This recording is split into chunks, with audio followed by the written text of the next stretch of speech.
USFL season.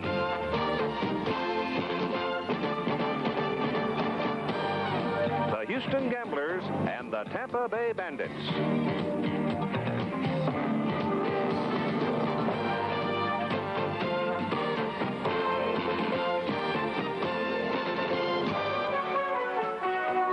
It's 80 degrees around Tampa Bay. The beaches, a lot of folks out there enjoying the sun today, and some say this is a prime opponent for springtime football. But at Tampa Stadium, we're expecting a crowd close to 40,000, and the Bandits figure to be busy trying to handle the run-and-shoot offense of the Houston Gamblers. The United States Football League is an exclusive presentation of ABC Sports. Today's game brought to you by Miller Beer. Purity you can see, quality you can taste. Miller, made the American way since 1855. By ITT. At ITT, it's a different world today. By Dodge, makers of Ram-Tough Dodge trucks. At Dodge, we don't just talk tough, we prove it. And by the Milford Plaza Hotel, the lullaby of Broadway. Hello again, everybody. I'm Keith Jackson, along with our analyst, Lynn Swan. And, Swanee, let's talk about this run-and-shoot offense of the Houston Gamblers. To me, it looks like a covey of quail coming out of a bush when they come off the ball. What about it? Well, they look like that, but they make me mad. I'm jealous. Actually, I'm envious. As a wide receiver for Pittsburgh, we ran the ball most of the time. But these guys, they throw the ball all the time, and it's a receiver's dream. It's like your birthday every day. It's a gift. Now, last year, Richard Sanders led the league with 115 catches, and his running mate Sanders had 101. And they didn't stop right there, because last week they just took off in that record-setting game by Kelly. Look at their statistics. Touchdowns, passes, 3 people over 100 yards in that passing game. Hey, I'm making a comeback. It'll be in Houston. Well, they have fun with it. There's no question about it. I think it keeps the morale of the team up, but at the same time, you take Tampa Bay now, bandit ball, as they call it. They play that for fun, too. But that's just what bandit ball is. It's having fun. It's kind of like little things you do in the park when you're playing football. They'll have the offensive team come off, the punting team will go on, they look like they're going to punt the football, then the offense will sprint back out there and try another play. Last year, against New Orleans, the Breakers were there. They tried 2 onside kicks in the first half when they didn't have to. That's fun football. Well, there's some folks around this neighborhood who have been preoccupied all week about figuring out a way to stop this run-and-shoot offense. Of course, Steve Spurrier, the head coach of the Tampa Bay Bandits, is on the field right now with our colleague Tim Brent. Well, Keith, you're absolutely right. I have to believe that you all have been talking offense. You've been thinking defense most of the week. How do you stop Jim Kelly? What do you do defensively? Tim, I don't think you're going to stop him completely. What we got to try to do is keep him out of the end zone. And what we got to do is stay on the field some offensively. We can't go out there and throw 3 balls and come off. We've got to make some first downs and not score in a hurry and try to stay on the field and keep it out of his hands. So much of their offense is based on the read. Post-snap read, really. The receivers actually read the defensive backs. Do you show them a lot of different looks, mix things up defensively, zone, man, combos? Well, you do so much, but really you just have to sort of be patient, lay back, try to give them some short throws, try to knock the ball loose out of their hands, hope he overthrows some. Just try not to give up the big one right now is what we're sort of thinking. Former quarterback, former great one, offensively, very innovative coach. Can we see some new wrinkles today? Well, I hope so. I hope we're moving the ball and staying on the field where we get a lot of opportunities to utilize a lot of our ball plays, but that just depends on how we're going. Hopefully we can do it. You weren't happy last week with the offensive production. I know John had a rough night. What have you done this week to overcome that? Well, we've practiced a little harder on throwing and catching, Tim, running correct routes and so forth, and if John can get off to a good start, his confidence seems to build with him, and that's a big key for us, so maybe I need to give him some ball plays he can hit early. All right, Steve. Good luck today. All right, Keith, back up to you. And we're just about ready to go as referee Tom White has had the captains of the respective teams, and there is number 12, Jim Kelly, the league's MVP a year ago, and the way he has started out in 1985, he wants a second MVP ring because it was a remarkable week that he had last week, coming off a remarkable year as a rookie. So Jimmy Kelly, who came out of Pennsylvania, and he was recruited by a lot of folks, but those folks talked to him about being a linebacker, playing defense, and he said, and he went off down to Miami, and you know the rest rest of the story, I'm sure. Houston has won the toss, so we will see the run-in shooters with the first possession of the football. The temperature, I would think, will be around the mid-80s down on the field. They play on real grass here at Tampa Stadium. Clarence Verdin, or Verdin, will be the receiver and return man, with Zenon Andrusician kicking off. Verdin's number is number 89. And Andrusician, of course, does the place kicking and the punting. He's been around a long time. He came originally to this country out of Canada on a track scholarship at UCLA. He was the Canadian national champion javelin thrower, born, however, in Ginsburg, Germany. So we've got two foreigners, or two ex-foreigners, who are doing the kicking here today. Of course, Tony Fritsch is the other. Oh, it's an onside kick by Tampa Bay, and the scramble in the middle of the field, and Houston comes up with a ball. So there you go with your Bandit ball. And Houston will open up with Jim Kelly at quarterback. And the offensive front will be busy trying to protect him as Houston will come out. They'll line up with Sam Harrell in a single-back offense. And then you'll see these other two backs move up into what amounts to a slot back. Ricky Sanders and Richard Johnson. Gerald McNeil will be a wide receiver to the left side most of the time. And Scott McGee, number 88, will be the other wide receiver. Up front, it's Kerr, Boucher, Khalil, Rosada, Robinson. So here we go with the black shirts from Houston. Kelly's going to put it up. Looks and looks and looks and goes deep with it down the sidelines. They're out of bounds. The pass is incomplete. It was picked off by Warren Hanna as McNeil was out of bounds long before the football arrived. Defensively for Tampa Bay now, you've got a three-man front of Mike Butler, Ron Simmons, and Mike Clark. And Clark and Butler and Simmons are good pass rushers. Nordgren will play in there some, too, with Harrell, Kirchbaum, Office, and Johnson, the linebackers. Secondary is Alvin Bailey, Warren Hanna at the corners. And in the middle, two guys who've been around, Zach Henderson and Doug Bedoin, the two safeties. It is second down and 10 from the 48 of Houston. Kelly looking again. Goes the other way with it, and he's got Johnson. And Johnson fumbles the football as he goes down, but retains possession a yard beyond the marker at the 41-42. Call it the 41 of Tampa. That was Doug Bedoin who almost came up with that drop pass by Johnson. Johnson bruised his ribs last week in the ball game, and actually the cartilage between the ribs, so he's a little bit sore. Right there, loosely holding the football, he tried to switch hands, and it just got away from him.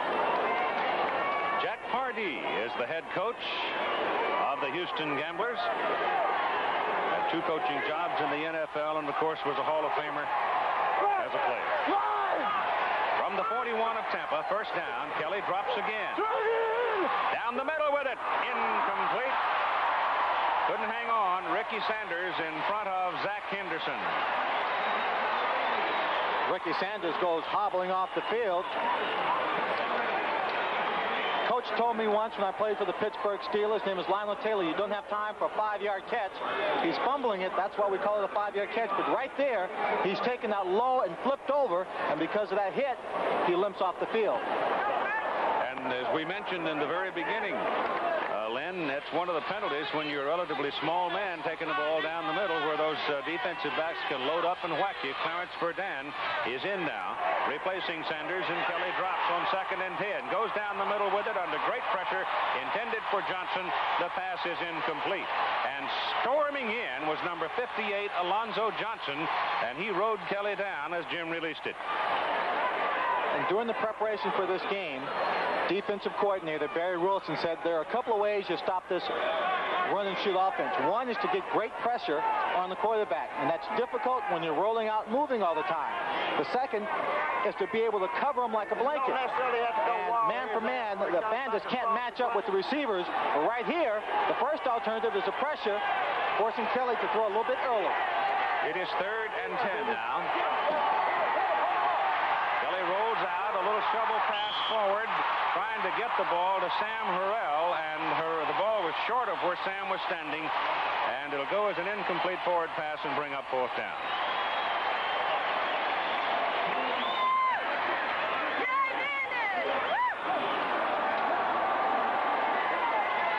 Walters out of Rice University. Averaged just under 32 yards per punt in the ball game in Los Angeles last week. Bruce Vaughn is the deep man for Tampa. The snap is low. Walters picks it up and knocks it well into the end zone and beyond the field of play. So it'll come back out to the 20. That's where the Tampa Bay Bandits will go to work after a 41-yard punt and no score. With Gary Anderson lined up behind him along with Greg Boone. Wide receivers are Eric Trevelyan, big target. Willie Gillespie is a little lame. Marvin Harvey, the all-league tight end last year and a good receiver. Mike Pitcock, Foot, Newton, and Smith up front. For Tampa Bay, from their own 20, their first possession of the ball game, and Reeves drops to throw. Gets it away to the sideline pattern, and it is incomplete. The pass was intended for Marvin Harvey, the tight end. Defensively for Houston, they open with Crosby, Hughes, Taylor, and Caton up front. The linebackers, the Hawkins brothers, Andy and Mike, Kiki Diala in the middle, and the secondary, Mike Mitchell, who just got here this morning, along with Calvin Eason, Luther Bradley, and Will Lewis. Of course, Luther Bradley was at Arizona a year ago, and Luther's been around a while. So there's good wisdom in the secondary, and up the middle goes Greg Boone. And Boone gets what appears to be a first down as he pounds across the 30. Boone is 5'9", 195, low to the ground, and gets out of the blocks pretty quickly. I'll tell you, one of the obvious disadvantages for the Houston defense right now is that they have to be very concerned about an outstanding running attack. Boone and Anderson both over 1,000 yards last year, and a strong passing attack. On the other side, Tampa only worries about the pass. Reeves on a roll. Man wide open is Harvey. And the tight end's got another first down for the Bandits as he reaches the Houston 42. Mike Mitchell rolled him out of bounds. Mike had just came in this morning, having come from his brother's funeral. His brother was killed in an automobile accident last week, so it's not a particularly happy day for Mike Mitchell, but he flew in to join his ball club. John Reeves played at Philadelphia, Cincinnati, Minnesota, and Houston in the NFL. Out for a time and now has come back to play for the Tampa Bay Bandits. He is playing as well as ever. From the 42 of Houston, first down. Ball is handed to Boone, and Greg Boone gets it to the 38 for a pickup of about 3. Jose Taylor, who played for Bill Yeoman at Houston, in there a defensive tackle, 6'4", 270, made the stop on him. Steve Spurrier was somewhat concerned about Greg Boone coming into training camp.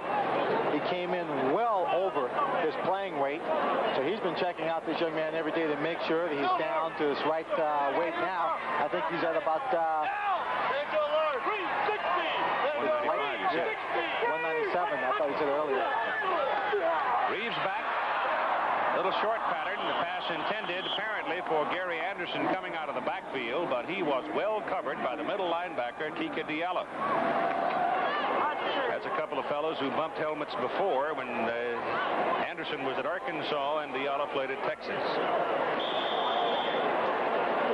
Number 15 standing there alongside Steve Spurrier as Steve signals in the play is Jimmy Jordan, backup quarterback. Go back on the option.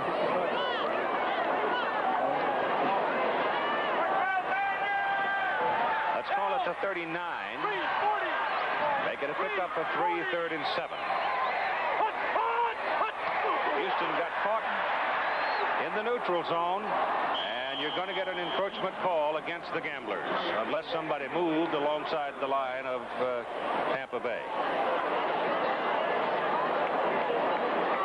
I don't think so. With the little jump off sides, number 59, Andy Hawkins, came in from top of the screen there and just got John Reeves as he released the ball. Made him pay a price anyway.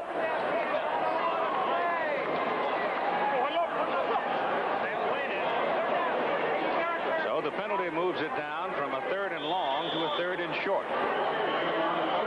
They need 3, and time called for just a moment by one of the linesmen on the sideline. We got timeout on the rail.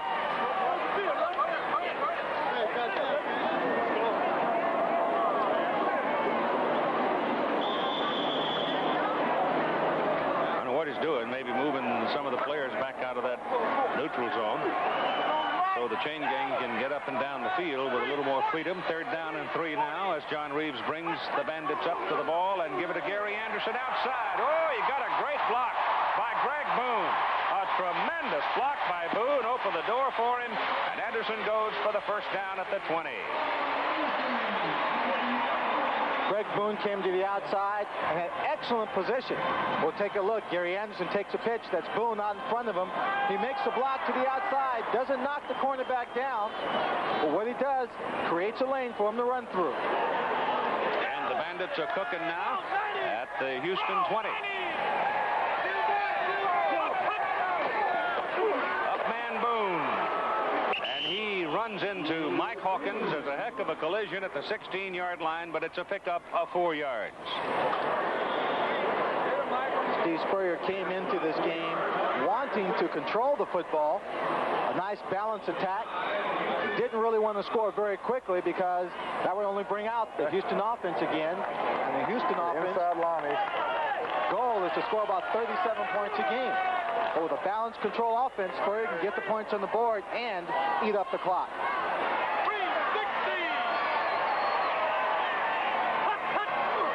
On 2nd and 6, Reeves throws. Pass good. 5-yard line. Caught by Eric Truvillion. Truvillion at 6'4", 205. Big target. Caught that one over Adrian Simpson. Now you watch Reeves will drop back the pass. He's going to get tremendous pressure again from Andy Hawkins, the linebacker, number 59. Hits him as he throws. But Truvillion is standing right there waiting for the football. Now, if number 21, Adrian Simpson, had seen the football and decided to go for that, he could have cut in front of Truvillion, Pete, and picked that one off. But instead, it's 1st and goal from the 5, and Anderson has it. Looks for the corner, gets there. Touchdown.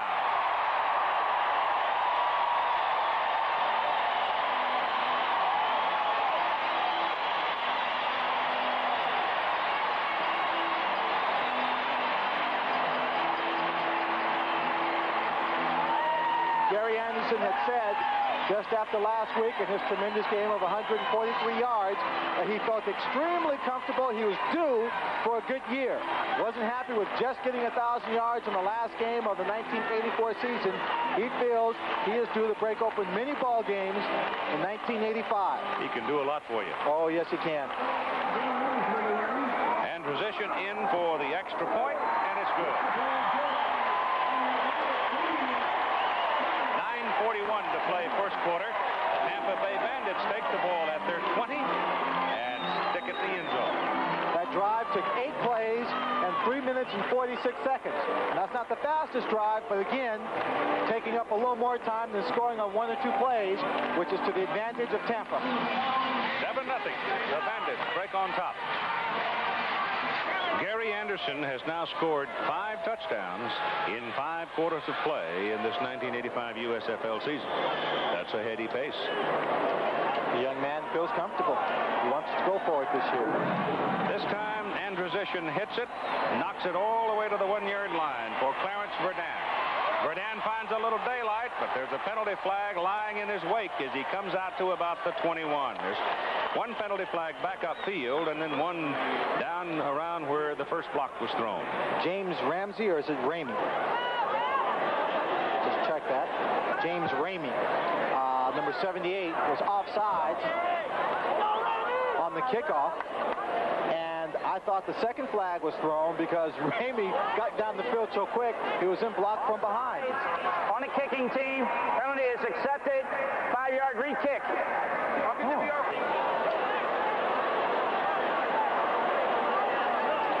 Referee is Tom White.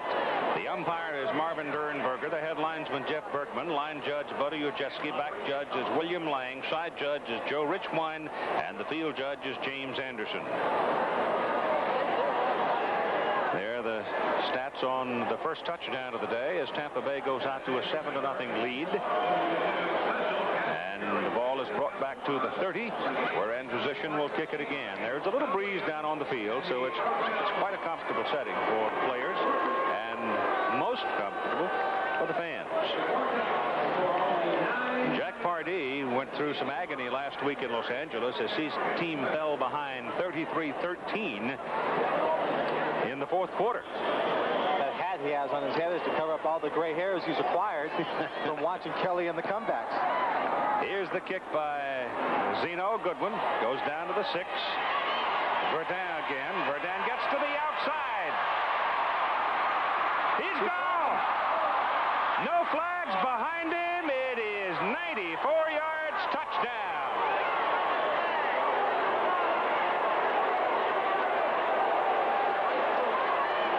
Now, wait a minute.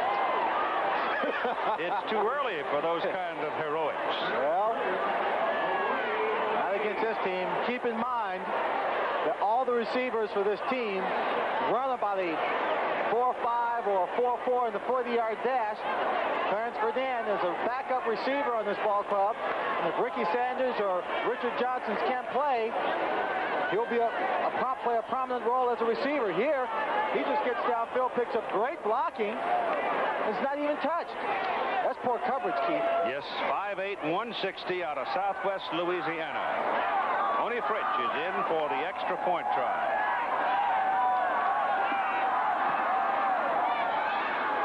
It is good. Tony, in his warm-ups last week in the jumping jacks, pulled a muscle.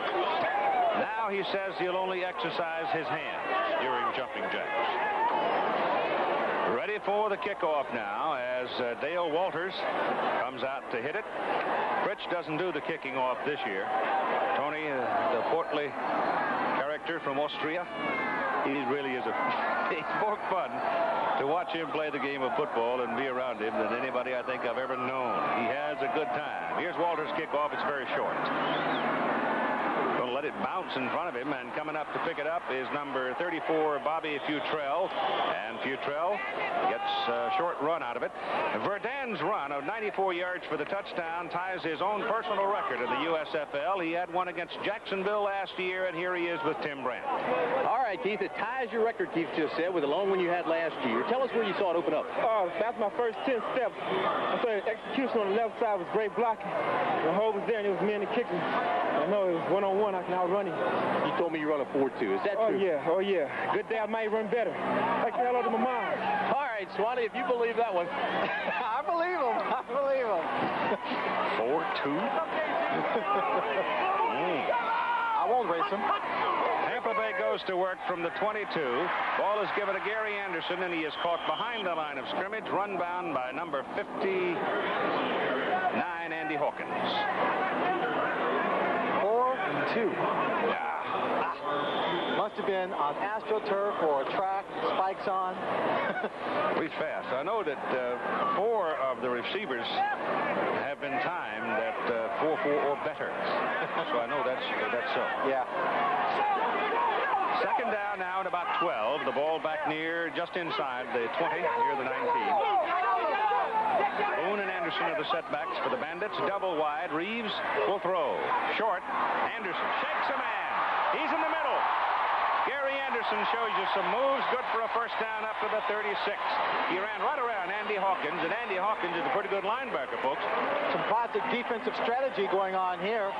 Reeves came up to the line. They showed them blitz. He audibled out of it, but he still had a man open, and Gary Anderson into the flat.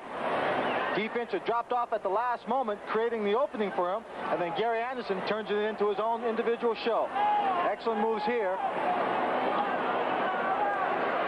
17 yards on the pickup as Reeves goes back to throw. Good protection for John. Goes short with it. Hits his tight end, Harvey, and he's wrestled down just short of the 40.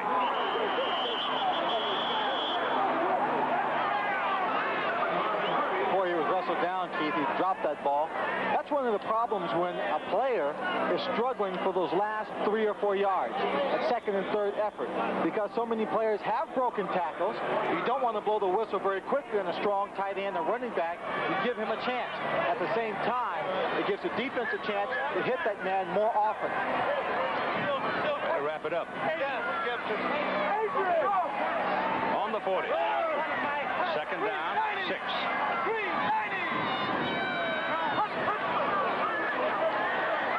Reeves throws a little swing pass out intended for Gary Anderson.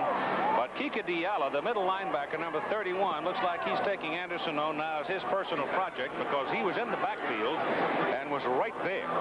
Had he been aware the ball was coming that quickly, Kika might have had a shot picking it off. The only reason why he didn't look in the backfield is because he was in man-to-man coverage. They had that coverage across the field, so when Anderson took off to the side, that was Diallo's assignment. He took off after him to make sure he wouldn't catch a screen pass or have a cushion should he catch a pass.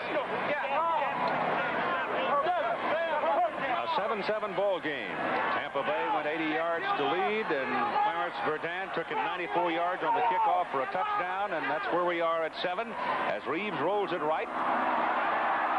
Finally throws it downfield, and it is intercepted by Andy Hawkins. Was he inbounds? He was inbounds.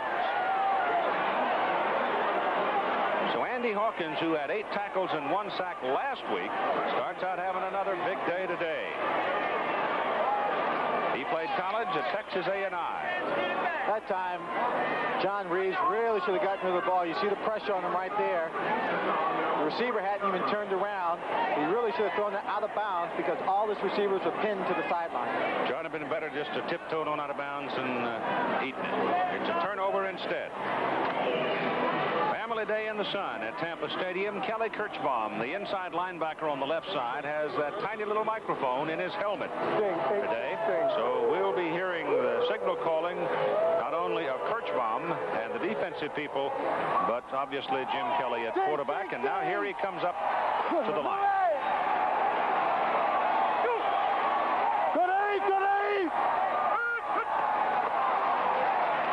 Kelly on a drop. Goes down the middle. Pass is caught.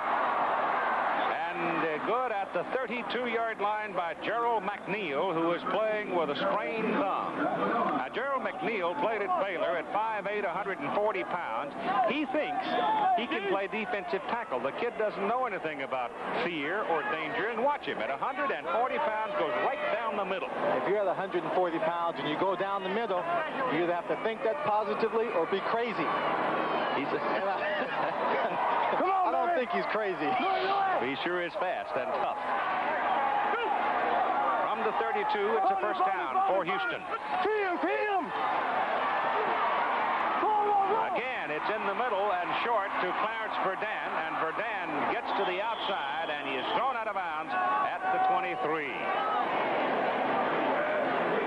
That's what speed will do for you now, because the little guy in the middle in traffic had the speed to drop off, give up 2 yards, and still outrun the pursuers and turn it into a substantial gain. He also knew, Keith, that because of the play, that there was nobody else on that backside. All the receivers were on the left of the field, and it was an open field if he had peeled back to his right. They're measuring for the first down. Verdun is in the ball game now because Ricky Sanders on his first play today apparently has sprained an ankle and may have some trouble coming by. No, it's a knee problem. So Ricky's got ice on the knee and he's in some pain. First quarter score, which might get your attention. Denver Gold out in front of Birmingham, 7-0. That's the other run and shoot offense in the USFL. Mouse Davis is now over there. June Jones, who went with him after helping him put in the offense in Houston last year, made a comment a couple of weeks ago that one of these days some team's going to throw every play of the game. Well, so far Houston is on that pace. Second down and about a half a yard. Kelly going to put it up again. Goes down the middle. He's got Johnson inside the 5. First and goal at the 4. Caught the ball in front of Dwayne Anderson. Now, there was some doubt as to whether or not Johnson would play. But yesterday, when I talked to him, when you talked to him, said nobody's going to stop him from playing in this ball game. He's here. It's a big ball game. Passes have to be caught. And he intended on being the number 1 man on the football field in that responsibility.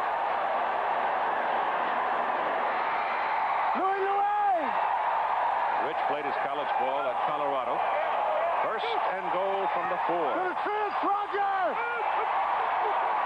Kelly still throwing.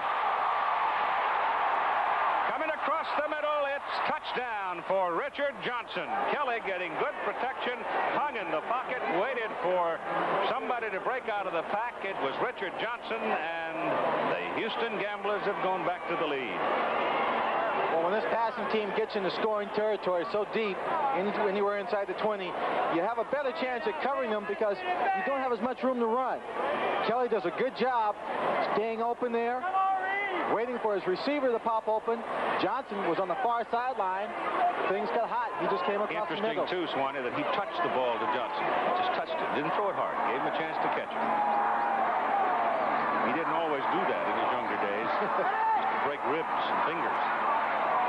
The extra point try now by Tony Fritsch is good. He was the USFL scoring leader a year ago with 130 points. Here's your touchdown play. Here's another shot at it. Soft pass because the receiver is not that far away. That was not as tight a spiral as Kelly can throw. It still does the job. Jim Kelly now has hit 4 passes in a row. Houston out to a 14.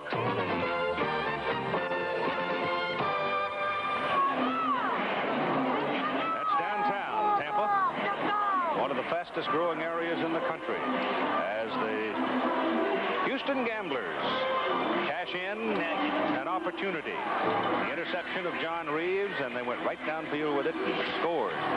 There's Smokey. He wanted a pay raise this year. The horse? Yeah, they didn't give it to him. High kick goes to Steve Carter. Carter gets a little room and comes out across the 25 to about the 26. Coming up next Saturday on ABC's Wide World of Sports, the feature attraction will be Milt McCrory defending his championship, the WBC World Welterweight title, against undefeated Pedro Villela of Puerto Rico. Villela comes in also undefeated. 18 wins for him. He's 26 years of age, so he's the man to challenge Milt McCrory. Milt making his 3rd title defense. First down from near the 27-yard line.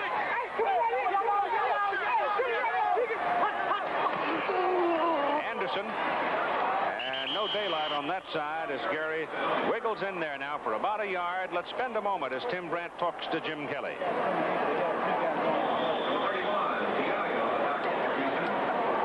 We're here with Jim Kelly. Jimmy, tell me about the reads out there. I knew you told me the receivers have to read as much as you do. They sure do, and they're doing a good job at it. I'm getting some time, and that's what I like. It's a matter of going out there and executing and doing what we're supposed to do. Have they done anything defensively that you didn't expect? Well, they're showing us exactly what we looked at last year. Coming with the same thing they did to us last year. Okay, Keith. Last year, Tampa Bay won 20-17. It is Greg Boone carrying on the quick opener, and Boone comes up near the 34, so they'll be looking at a 3rd down here in about 3 yards. We were talking about this a little bit yesterday, Keith. The defensive team of Houston is coming up, giving a strong blitz read to John Reeves. And then he comes up, he starts calling his cadence, then he quickly starts an audible. Now, a defensive linebacker can pick up that change, then he counters with another defensive formation. And they're forcing plays against a defense that John doesn't want to run against. Looks like the San Antonio defense. Everybody's up on the line of scrimmage, and they're definitely showing blitz on that one. And all of that movement by the defense and a checkoff by John Reeves, and the clock runs out. It's called tactical football. Tactical football where you have the personnel on the field who can take command, take control. We talk about a player being a general on the field, or like having a head coach out there. You have a linebacker that can pick up when a quarterback is audibleizing, changing the play at the line of scrimmage. He can change the defense. Houston yet to run the ball in the game. Right now, Tampa looking at 3rd down and about 7.5 with Joel Blunt in the backfield now, making his first appearance of the day. Reeves gets the ball off just as he is hit by Andy Hawkins. Hawkins coming from the blind side, got there just before John Reeves turned it loose, and that brings on Zenon and position to punt. Sometimes I feel, though, if you just go ahead and run the play you've called, let the defense do all that jumping around that he wants to. That's what they tried to do there, Keith. They thought that maybe they didn't want to play that defense, a quick count, and take advantage of it. But they were set, and they were coming after them. Man positions kick. Tight spiral. Long.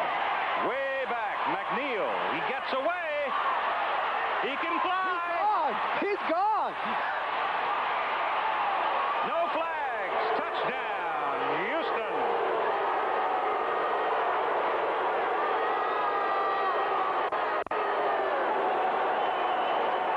Boy, what a bunch of rabbits. Man, can they run. The fans are born, but there are a couple of Houston fans up here in the press box next to our booth who are jumping up and down as number 13, Gerald McNeil, gives him a little bit of a Baylor flash. This hole is so big, there's just no way. There's just no way a player from this team is going to stop him. No one has the speed to catch up to him. He's gone. I'll tell you one guy that wasn't going to catch him is Zenon Androsition. That's like Tony Fritz trying to get somebody. Well, if this continues, Jim Kelly will get a vacation. He won't be on the field. Fritz's kick is good. At 2:41 to play now in the first quarter, Houston has jumped out to a 21-7 lead. Here's a look at one of these guys that can give you a 4-3, but I thought the coverage was pretty loose here. The coverage was loose. It was a long kick, a long punt, Keith, and he actually out-kicked the coverage. And then combine that with the fact that Gerald McNeil made a great move, catching that punt over his shoulder, spinning away from the first man, then the rest was history, because no one was around to cover. So Verdun goes 94 yards with a kickoff return for a touchdown. McNeil now goes 79 yards to tie a USFL record for a punt return and a touchdown. And just like that, it's 21-7.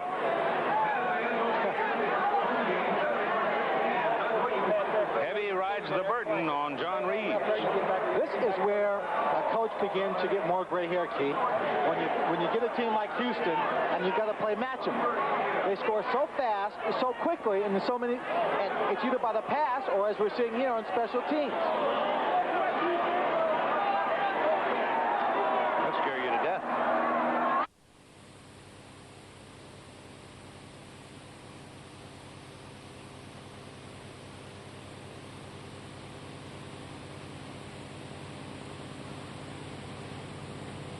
The 46 for a first down, but let's see about the penalty. He was pretty much alone, too, when he caught that ball. Holding, number 31, defense. It is against Mike Kiki Diala, the middle linebacker for Houston, so the play will stand, and Tampa Bay now with some room to work. Tampa Bay is catching Houston, playing a lot of man-to-man coverage, and what they did was send the receivers on the crossing pattern. Eric Trevelyan just cut it on the move. Just continue this pace towards the sideline and upfield. At 2:05 to go in the first quarter. You ready? Okay, let him give it to you.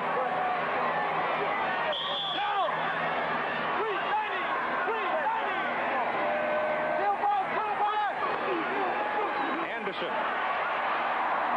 And coming across from the side, defensive end Cleveland Crosby brought him down. And if Cleveland doesn't get a hold of him, Anderson might well have popped out of there, and it'd been a foot race to the corner. I think we're going to see more of Anderson in this ball game playing a factor as Houston has people trying to key on him, but in a man-to-man type of defense. You spring him one-on-one 5 yards downfield, he's almost a sure bet to get you an additional 10. Larry Brodsky, number 82, is in now, replacing Trevelyan at the wide receiver spot. Give the ball to Anderson again. He gets a kick-out block on the right side, and on second down and 3, he picks up 5 and a first down.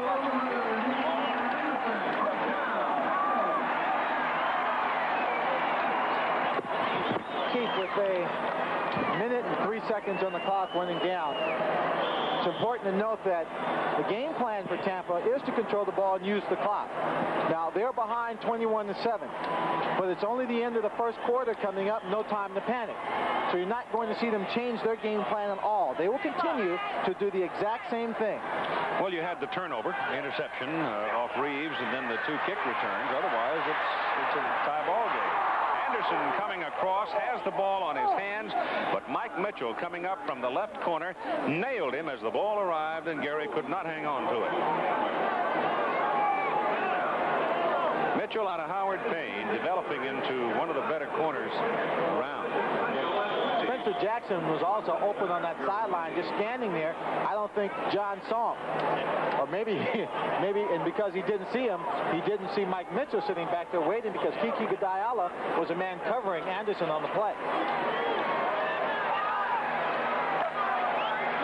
Kiki might be a little worn out following him all over the field today. That's right. 2nd and 10.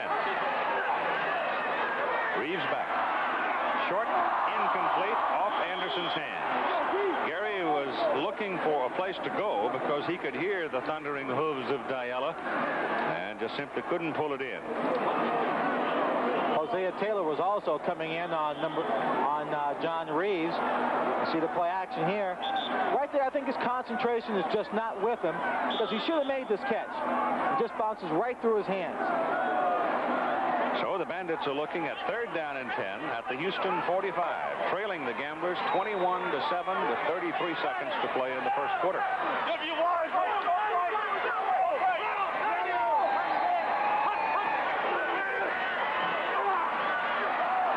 Sideline pattern by Reeves. Pass is caught, but it's well short of the first down.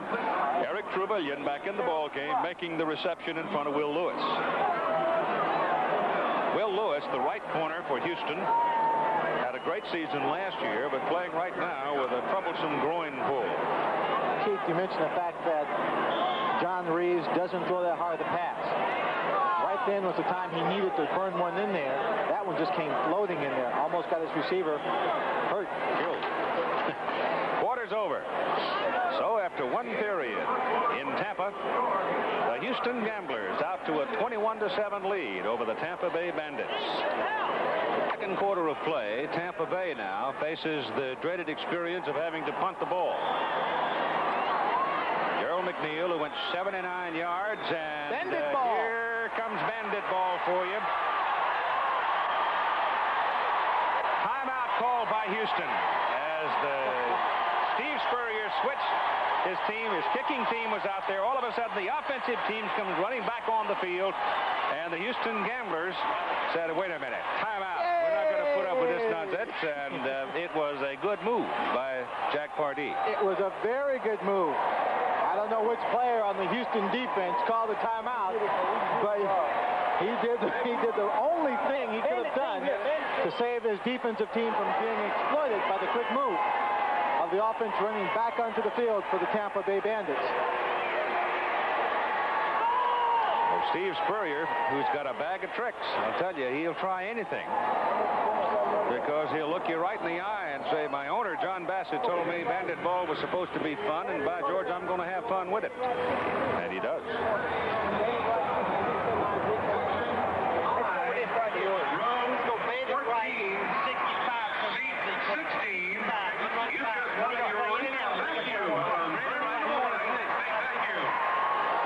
So they're going to go for it on 4th down and 6. Well, the ball at the 41 of Houston. He made a decision to go for it, tried to go for it and surprise everyone, but now the element of surprise gone, he is still going to take his chances. Well, he opened the ball game with an onside kick and almost got away with it. But Houston took it at midfield and 48-yard line and couldn't do anything with it in the first possession. 4th and 6, they're going.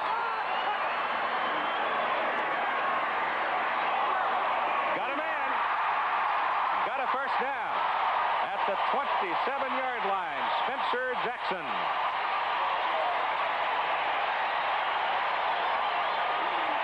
Spencer from Florida, a Gator. Now watch this coverage. There are 2 receivers going out to your right. There are 2 people on the man-for-man and the safety over the top. This safety is waiting for someone to break to the inside. But what he does is doesn't break to the inside. Spencer just turns around on the hook, and Reeves anticipated the move and fired it in there. Call it the 28 of Houston. First down, Bandits. Short man up front is Boone. And Boone is inside the 25, spinning to the 22. That's about 6 yards. Didn't look like he had a hole or a place to go when he got to the line of scrimmage. He twisted around a little bit, picked up a good 7. Sam Harrell, who has not seen the ball yet today for Houston. But right now, the Gambler defensive folks are out there thrashing around trying to stop the Bandits. 21-7, Gamblers lead. We're only early in the second quarter. And this is Gary Anderson slashing in there and stopped short of the first down. He was really nailed as he came to the 21 by Jose Taylor.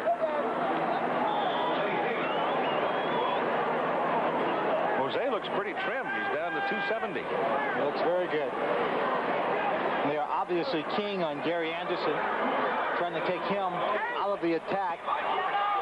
Of course, he was the only person in the USFL last year to be in the top 10 in 3 areas: scoring, receiving, and rushing. He's out as a wide receiver right now. They give the ball to Boone. Greg Boone punches in over the 19, but short of the first down. So they'll bring up 4th at about 1, and here are your first quarter stats. Look at that. I mean, Tampa Bay leads in all areas except for the score. There are no rushes for the Houston Gamblers, and they have a lead 21-7. Now, their touchdowns came on possessions of 30 seconds, a minute and 40 seconds, and the last punt return by Joe McNeil only took 11 seconds. Traveled 79 yards, including going across the field. With pads on.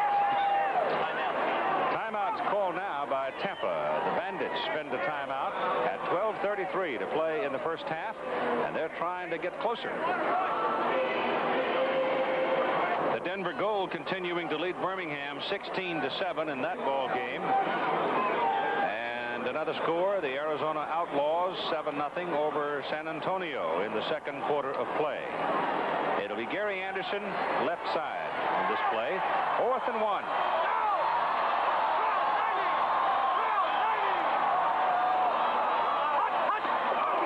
How do I know that? I was eavesdropping. Well, he may have it, but it's close because Kiki Diala, the middle linebacker, filled that hole like a falling tree, and it's just a matter of the spot for Anderson and the Bandits on 4th and 1.5. The Gamblers are walking off the field as if he doesn't have it. That might be presumptuous because it looks like he got a pretty fair spot on it. He had to go inside the 18. Nope. He's short. Short by half a yard. So it was Diallo who made the defensive play that stopped Gary Anderson.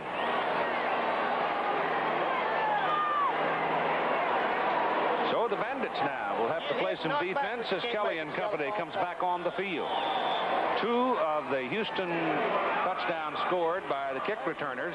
Verdun 94 yards on the kickoff, and McNeil 79 yards with a punt return.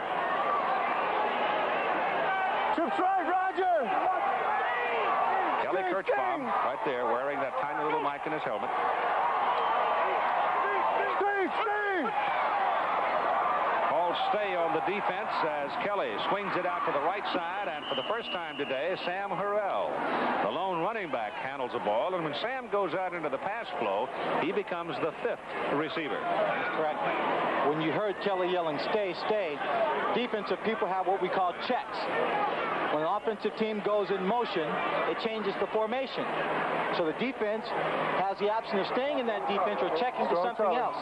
That time he said stay because we don't want to check out of our defensive coverage for this man going in motion. Louis is the call for the defensive alignment. I thought it was a song. 5-man. Played a heck of a horn. Kelly is back and hands it off this time to Harrell, and Sam, trying for the first down, is going to be held about a yard short. You get Sam Harrell into a circumstance where he's got a little room to work, and he's a tough guy in the secondary. You get him past the line of scrimmage, and he's rough. Last year he had a game, carried the ball 19 times, gained 200 yards, was injured. And Todd Follow came in and ended up being the leading rusher on the team that year.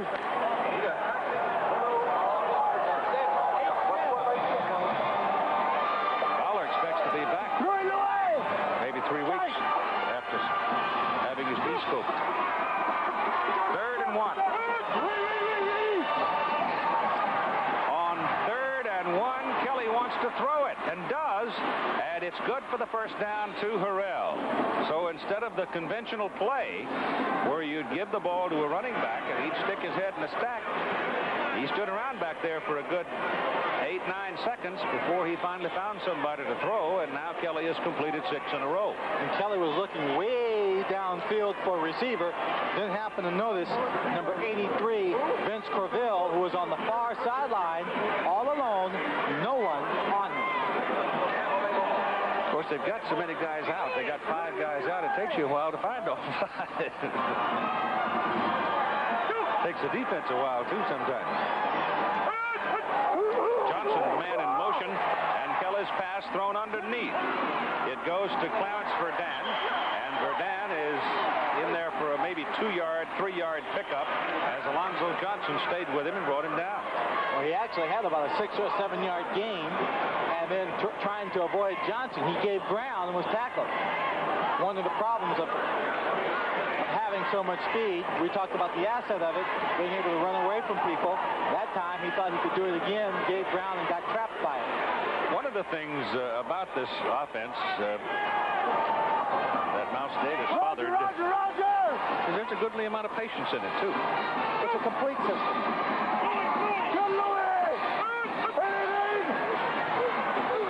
Kelly again. Now throws. Caught by Johnson. Richard Johnson tiptoes out of bounds about the 49-yard line. Tim Brett now with John Reeves, the Tampa Bandits quarterback. John, offensively, you're getting what you want. You're moving the football up and down the field, but you didn't get all the points. It has to be frustrating right now. It is a little. We got stopped up short there on 4th and 1. We needed that. Now we got to get back on the field and get a touchdown before half here, and hopefully go in 21-14, maybe better. All right, John, keep it going. Keith? John, as you saw, the stats from a year ago had a big ball game against Houston. At midfield, it's first down. Hand off to Harrell, and Sam gets over to about the Tampa Bay 48 before Fred Nordgren, the nose guard. Fred in now in relief of Ron Simmons out of Portland State. Had a year up at Toronto.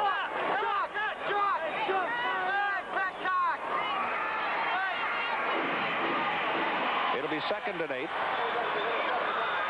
And that's who? Ricky Sanders? Ricky Sanders. Hope that knee's not bad. Need to see those things. Oh.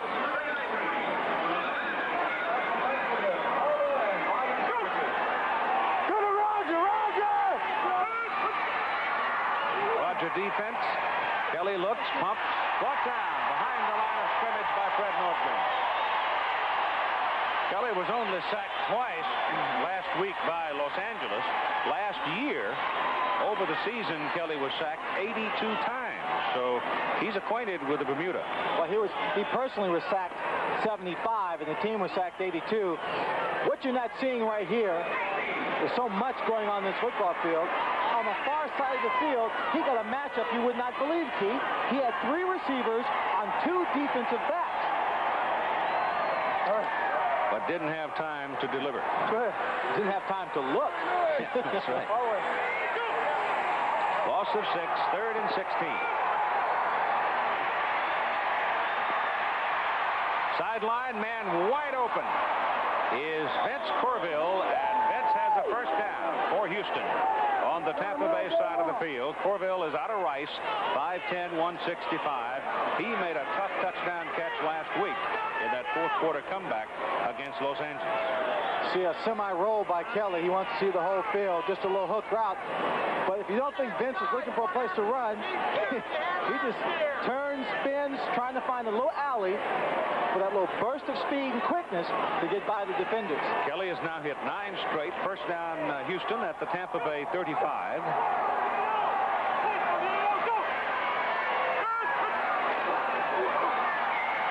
pitches the ball off to Harrell. Penalty flag on the near side of the field. So let's see about the penalty as Sam picked up about 4 yards. It may have something to do with the motion, Keith. The motion man may have been going towards the line of scrimmage. Or it could be a hold on a defensive back on this side. One of the things that you have to do when you're playing a cornerback there, though, Swanee, it's going to be against Houston. Tampa Bay is going to decline it, apparently. Legal motion. Offense. Second down. He did turn it upfield too soon. You have to give him cushion, though. You just cannot go up there and play him head up. You can't do it. Well, you can't play these young men head up because they're so quick and fast. Some people you're going to have to play head up to throw them off the timing of their route. Unfortunately for the Tampa Bay Bandits defensive secondary, they're playing well as a unit, but they don't have the individual speed to stay with people who run 4-4 or 4-2. They give Harrell 2 yards, second down and 8 now. Kelly's pass,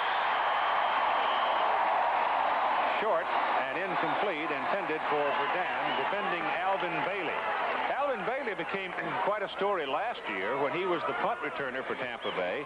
He had some 90 consecutive punts where he disdained the fair catch. He brought the ball back. Well, now he's moved up and played so well in camp and in the first game that he's taken over the left corner job, beating out Jeff George. Now he has to take on, in a true running attack, he has to take on some pulling guards. Yep. And only a man with that kind of attitude can play on defense. Third down and 8. Pressure, but Kelly gets it away, and the pass is incomplete. The ball short hopped by Richard Johnson. So Kelly knew that pressure was coming. He could see it, 2 of them in front of him, and he could hear the one coming from the blind side. So he let it go quickly, and he missed his man. So you're looking at 4th down at about 8. Tampa Bay has to be very happy, very pleased at this point with the way their defensive team is playing the Houston Gamblers. Now they got to saddle up and face a 4th down here. 4th and a short 8. As McNeil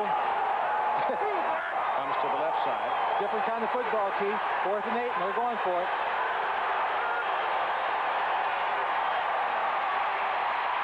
Kelly's pass down the middle. It is caught. Did he hang on? Yes, he did.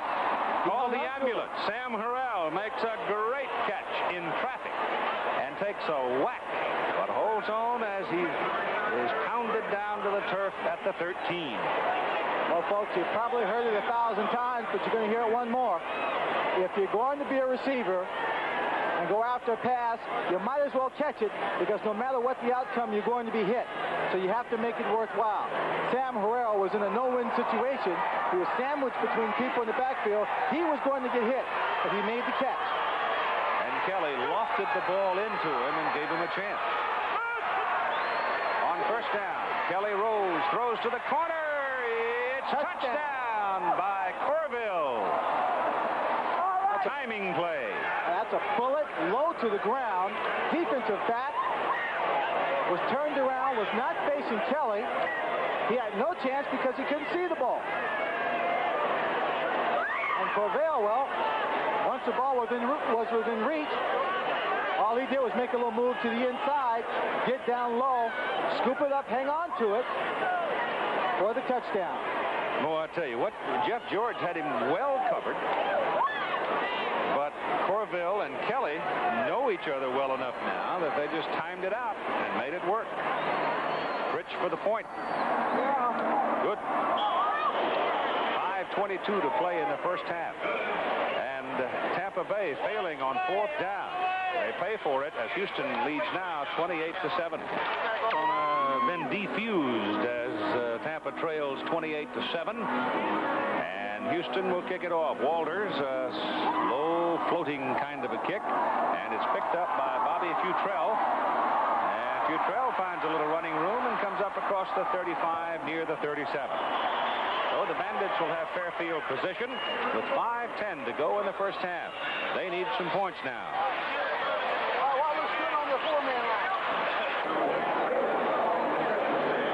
7 minutes and 4 seconds in that, is that right? 13 plays, 82 yards? 13 plays, 82 yards, 3 running plays in that particular drive. The only 3 of the ball game for Houston. The reason I'm expressing a bit of a start at it, that normally it's abnormal. They don't hold the ball that long normally. Here's John Reeves, sideline pattern, almost picked off. Good coverage by number 35, Mike Mitchell, as Reeves tried to work to the sidelines to Eric Truvillion. Mitchell just made a good play. Ball is at the 36, second down and 10 for Tampa Bay. Snapper Ryder now gets the grass catcher free. Nobody down and no payments for 90 days.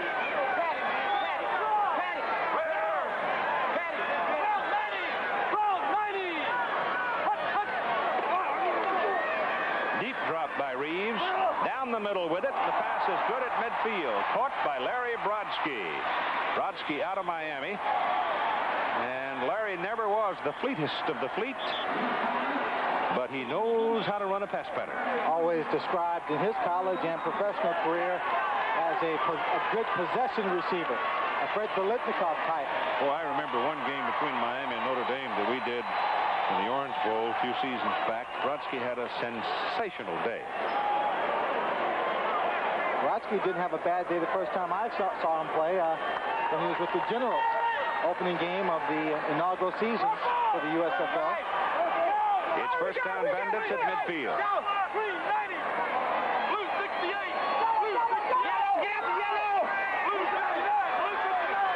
Timeout. Defense was jumping around. John Reeves had checked off.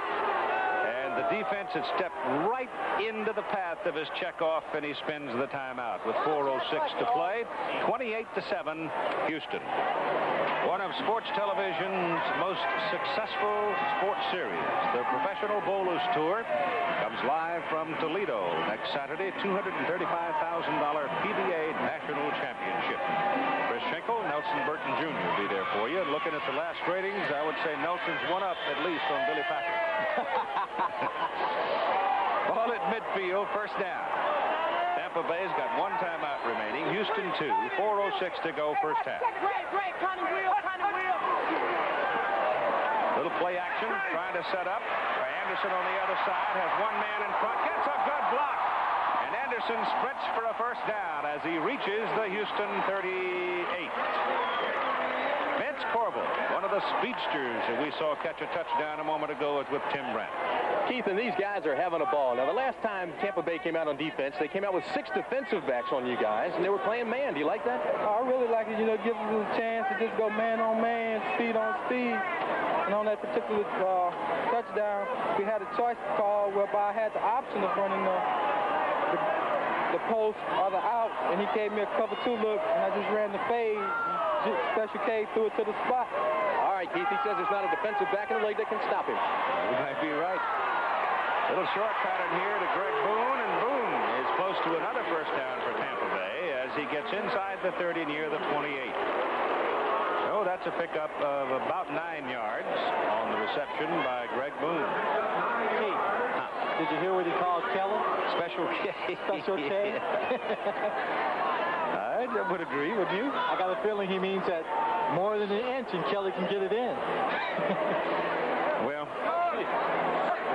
sometimes you can take an offense like this. You got to have the people who believe in it and work in it until they get it right. And obviously these people have done just that.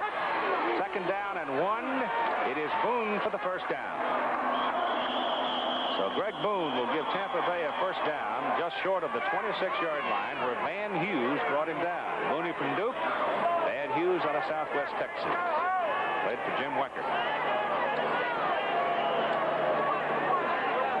Big Van. I think he might be short. Reeves came over to the sideline and was saying, motioning that they might have been short by a few inches, but the official said no, first down.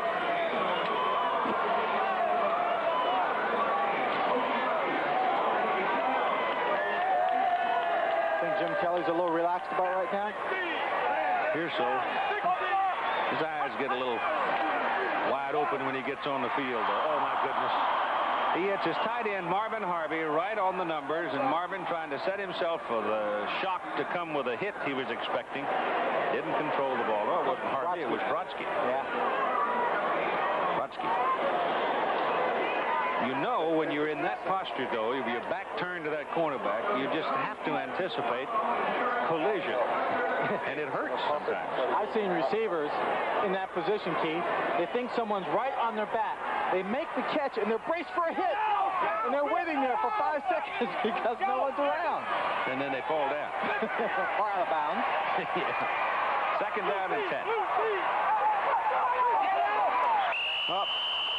The Houston defense, the jumping defense, got him again. And Reeves didn't like what he had called or didn't like the personnel he had on the field. And so he spends the last Tampa Bay timeout at 2:50 to go first half.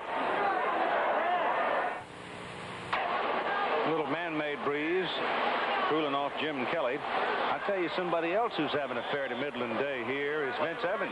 Denver has gone out over Birmingham 23-7 in the second quarter.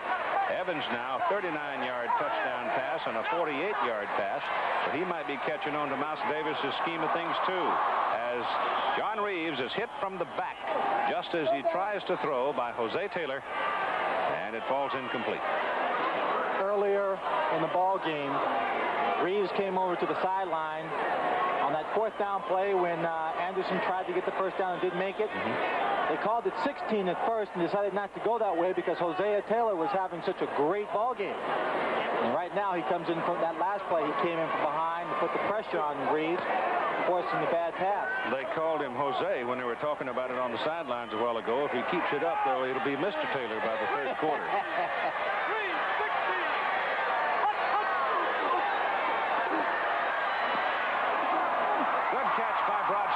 He's got a first down inside the 15 at the 14, caught it in front of Will Lewis.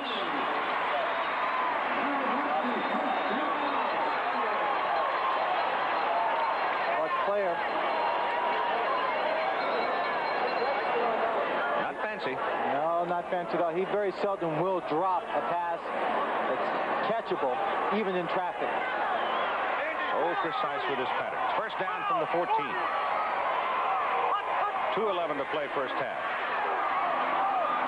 He wanted Brodsky to swing inside of Lewis, but Lewis wouldn't let him get inside, and it was a timing play, and there's no way that Larry could get to it. He just wanted Brodsky to get more downfield, anywhere he could. Right. Lewis just had him faced off. He couldn't go anywhere downfield unless he ran over Lewis, and they would have dropped the flag on him. He was trying to spin him inside, but Lewis didn't have a particularly good game last week. In fact, they took him out of the ball game. Troubled as much as anything by the groin pull. And that's a very difficult thing to play with when you've got to move quickly in all directions. Second and 10. Whoops, Houston got caught in the neutral zone. It must have got back. There's a flag finally, but the strike down the middle, touchdown for Spencer Jackson. There's 2 flags, and I think it will go against Houston for being in the neutral zone.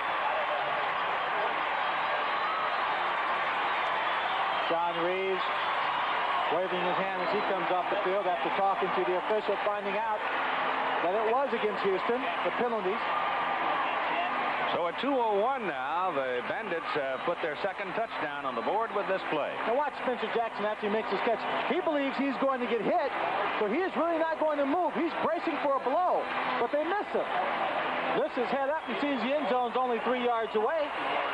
Jogs in. Yeah, the Houston defenders knocked each other off, didn't they? Yes. The kick by Zeno Andrusician is good. And it's now a 28-14 ball game. And here's Smokey. And there goes Smokey. Smokey doesn't come out in the field for too long a period of time. Take another look.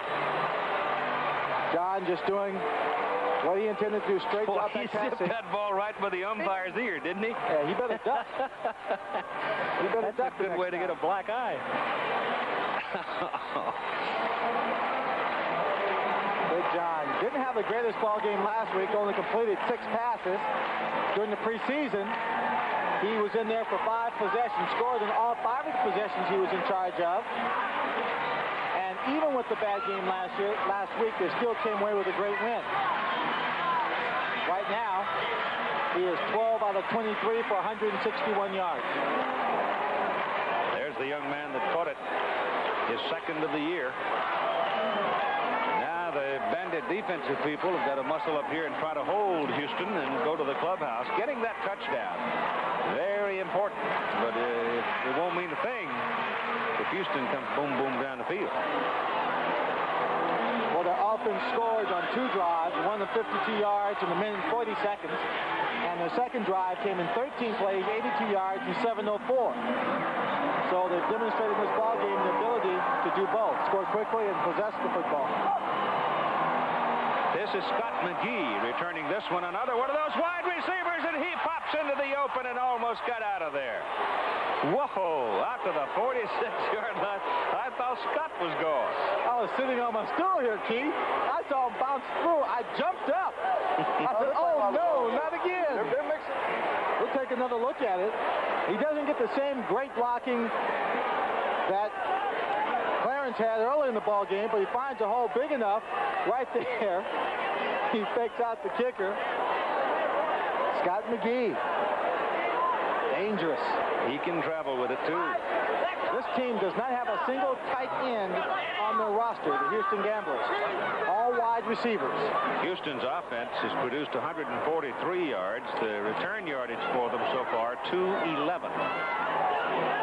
No. The Gamblers have 2 timeouts to work with now at 1:50 to go in the first half, and pretty good field position, I'd say, to start with, their own 46.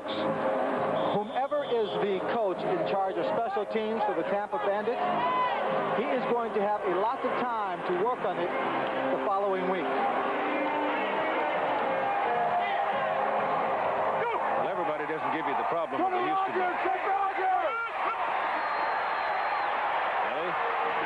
Little short pass caught by Harrell, and Sam is out after about a 3-yard pickup. That Denver-Birmingham game now with 3 minutes to go in the second quarter. The Denver Gold 26, Birmingham Stallions 7. Whoa.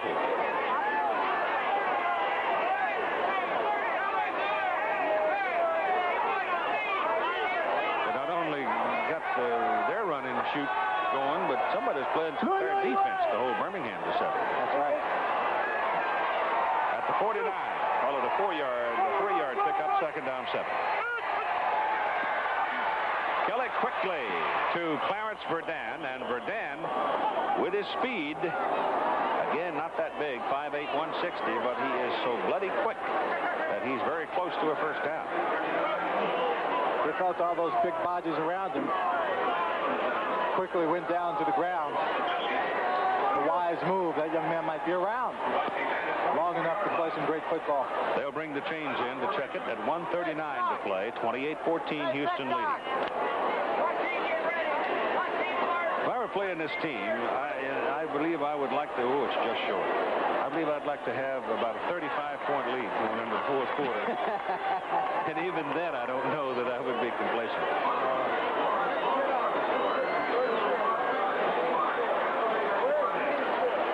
Impressed with the Memphis Showboats in their opening game against San Antonio.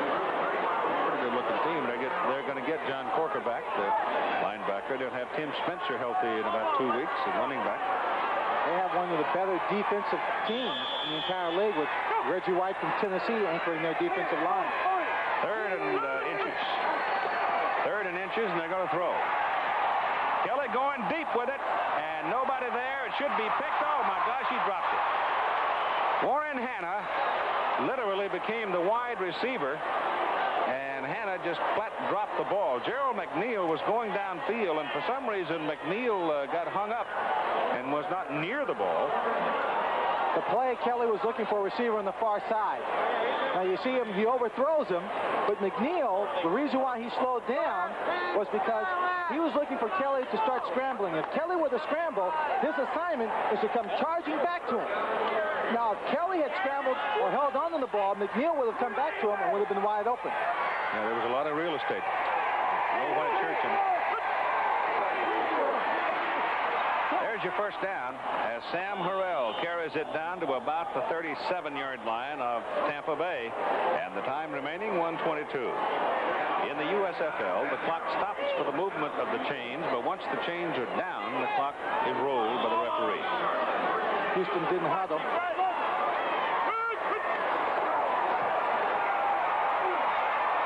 But all day, now he's in trouble. Number 79, Mike Clark, kept hand-fighting his way, and Kelly had used more than his allotted time in scanning the field for receiver. And finally, Mike fought his way on through and brought him down for a loss, and the loss is back to the 45-yard line. That's Jack Pardee on the sideline with the lead of 14 points. Houston calling time. They have one remaining. Kelly was looking downfield for the big one. Didn't want anything short. Wanted 6 points.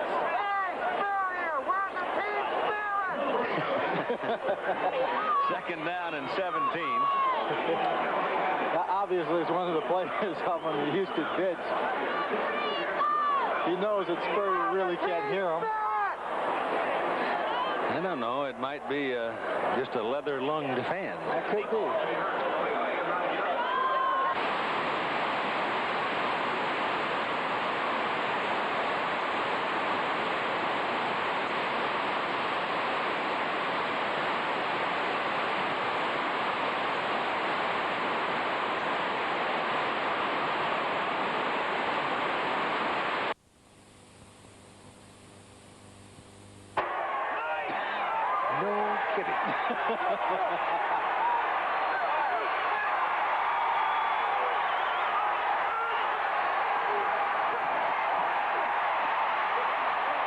Got a man wide open. It is Vince Purvill, and Purvill goes for the first down. It needed 17 yards. He got 18. Gerald McNeil took down Bobby Futrell, the cornerback on the play. Had he been able to get to the outside, he would have found the sideline clear and could have scooted down that sideline for a possible touchdown. You see the catch right there. Look at McNeil right there. Kelly back on first down. Looking. A lot of time. In the end zone, the man is knocked down. Or he fell down. Well, Purvill is hollering that I was knocked down by Jeff George, but there was an official right there, and it looks like Vince may have twisted an ankle or hurt himself. He's coming up gingerly and trots off the field. So I guess he just, when he made his cut down there, had a cleat catch and twisted his ankle.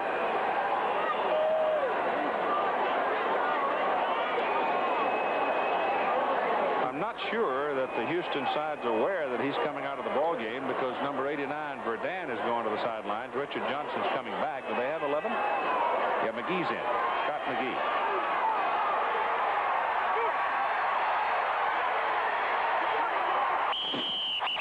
Second down and 10. And Jim Kelly looking around, didn't like what he saw. 1 second on the 30-second And with only clock. 1 second remaining on the 30-second clock, could not get the play off, so he spends his last time out. Would be devastating, Keith, to the Houston Gamblers to have 2 or 3 of the receivers go down to injury. Yep. Well, Sanders is gone with a knee. He's in the clubhouse with ice on his knee. Richard Johnson still has the bruised cartilage between his ribs. They traded Greg Moser. These were, we don't know who it is now, but and if Purvill is hurt, will make it a long day for the run and shoot, possibly. Ball is on the 26-yard line.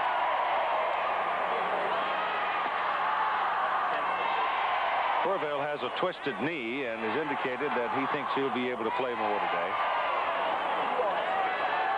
But right now, Tampa Bay being beleaguered by this Houston offense. The ball is at the 26 with 53 seconds to play in the first half. 28-14 Houston leads, and Tampa Bay trying to keep them out of the end zone. Down the middle, McNeil. Corner, it's Johnson. And no chance for Richard that time, as Bobby Futrell was all over him, and he was getting some help from Zach Henderson, the free safety. Johnson was in between the corner and the safety. Pass thrown by Kelly. was thrown to his outside and high. He didn't really have an opportunity to get up in the air and turn for it. That was excellent defensive coverage. Forcing Tony him to the Fritz. inside.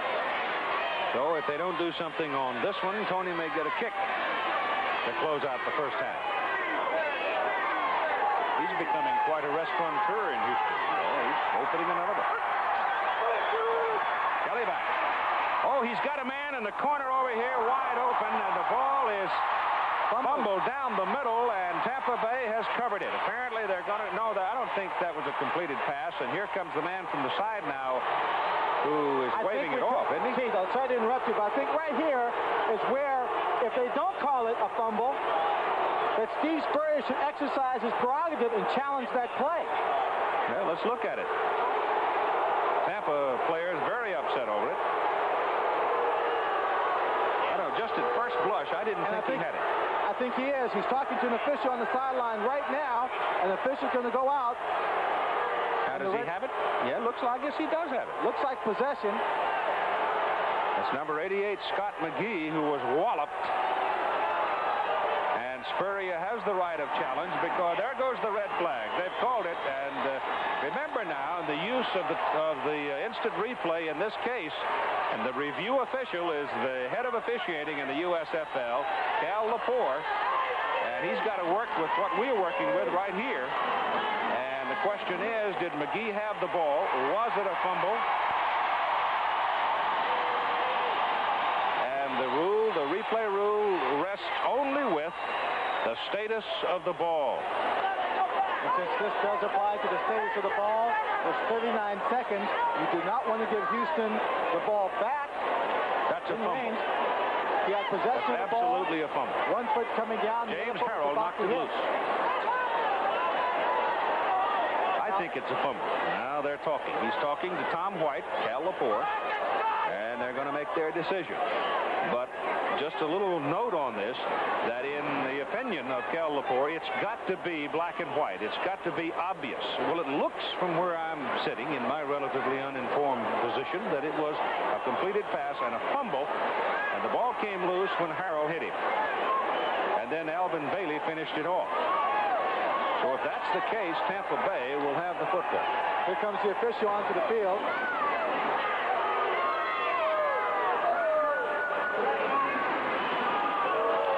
Couldn't hear it. Obviously, from the reaction of the fans, he's ruling against it.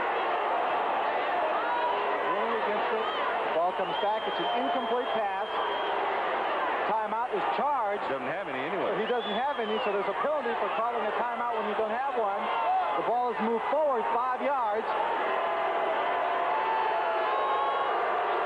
Well, that was the first real call this season where it could have been effective, but it wasn't. So the ball now is on the 21, where it's 4th down and 5 for Houston. 38-yard field goal try by Tony Fritz is good. So Steve Spurrier loses his appeal of the ruling, and at 35 seconds to go in the first half, the venerable Austrian comes onto the field to kick a 38-yard field goal and make it 31-14. Since this rule is using the replay is so new, Cal Lepore is right next to us in the booth at halftime. I'm going to ask him what his interpretation of that was, so we have a better understanding. He had said last week, and made it a great point of it, that it had to be pretty much black and white. In other words, he's not going to question the judgment of the men on the field, and I can understand that. We'll take another look at that judgment.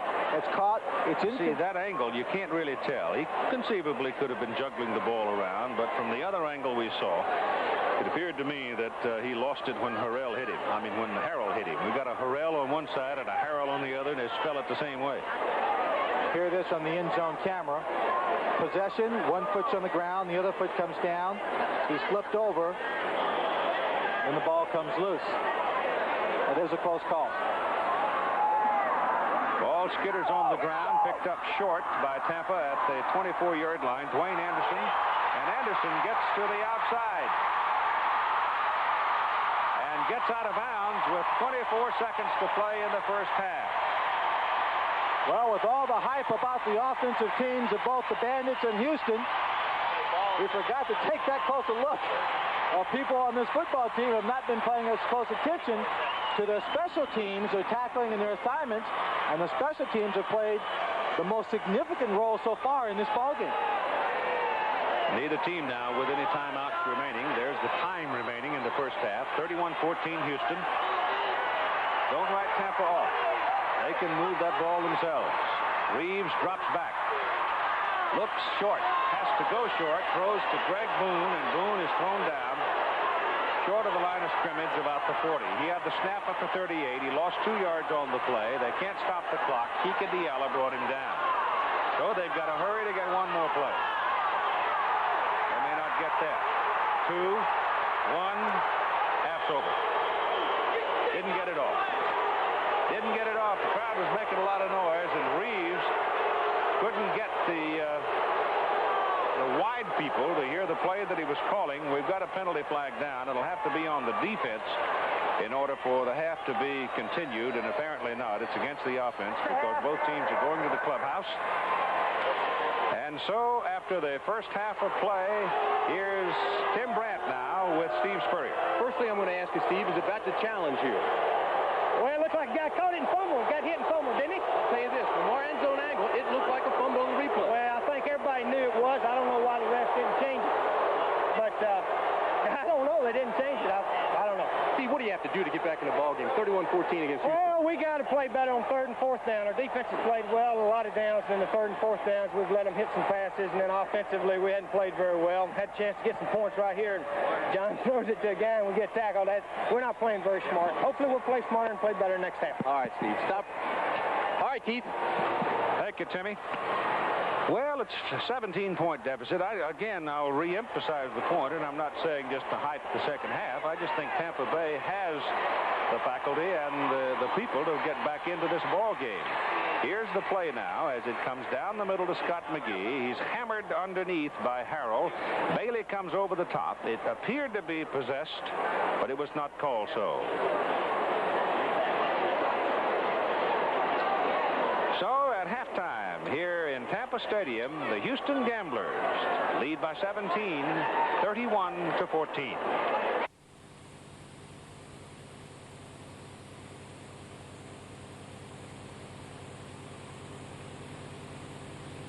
Bandits, the Gamblers on top, 31-14, and here we go.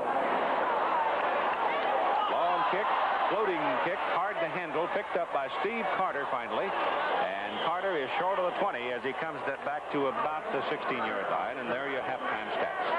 Well, obviously, it shows Tampa Bay controlling the football or possessing the football longer, more yards. What you don't see again are the special teams play for the Houston Gamblers.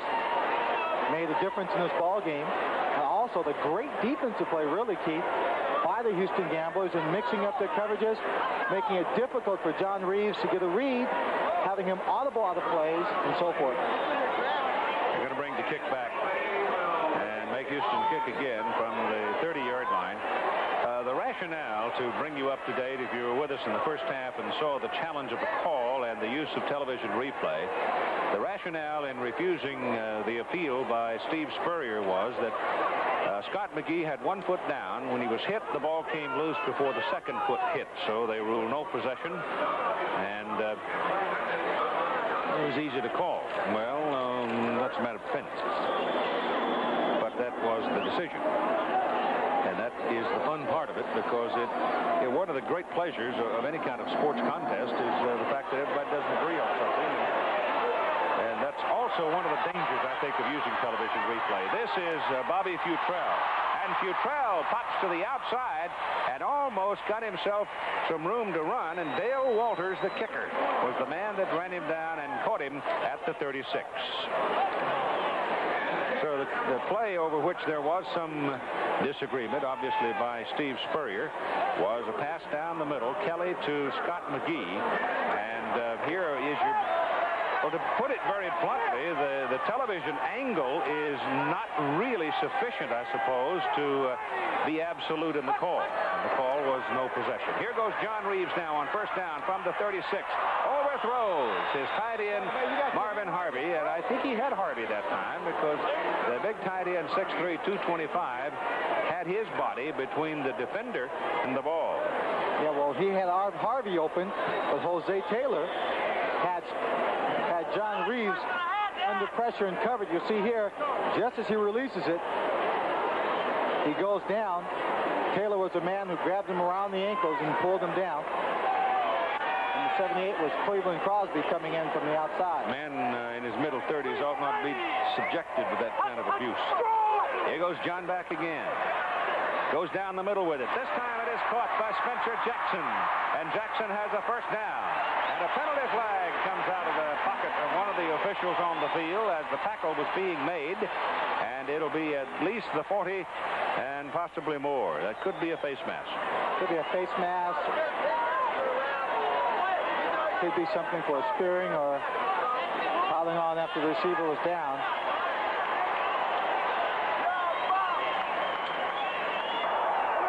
Grabbing a face mask. 35 on the defense. First down. Inadvertent 5-yard call goes with the inadvertent face mask by Mike Mitchell. You see Spencer's got the ball there coming across, and as Mitchell comes across to grab him, he grabs a face mask. Wasn't intentional,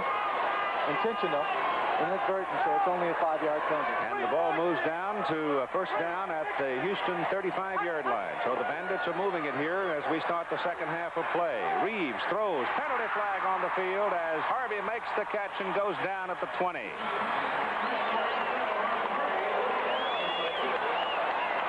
Let's see about the penalty. If it's against Houston, then Tampa Bay is operating at the Gambler 20. It will involve Adrian Simpson and Eric Trevelyan. Number 21 on the defense. The penalty is... They declined the penalty on the holding call against Simpson. They'll take the play instead, which is good to the 20. And it's first down, Tampa Bay. They put it in the end zone here, and this thing's very much alive.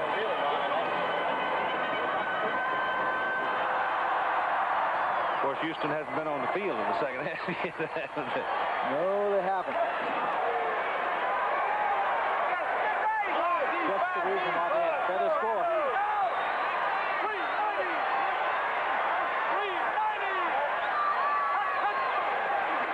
Anderson slips and slides down at the 25.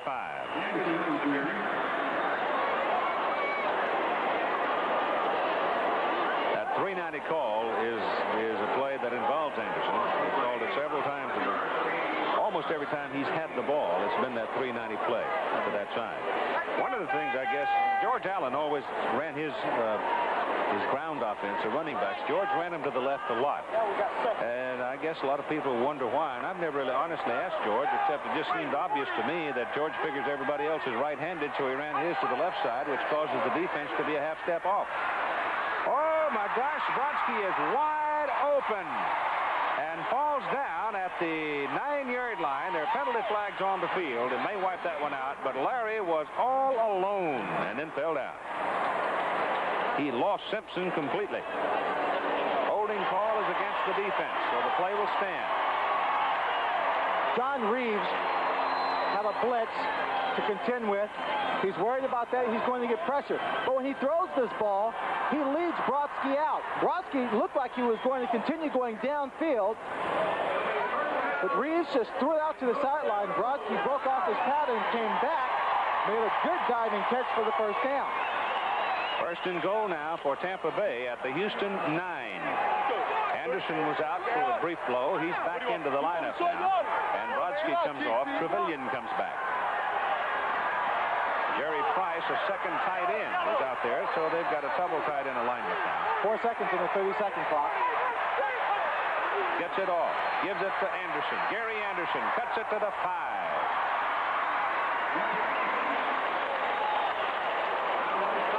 Had to hurry with that play, Keith.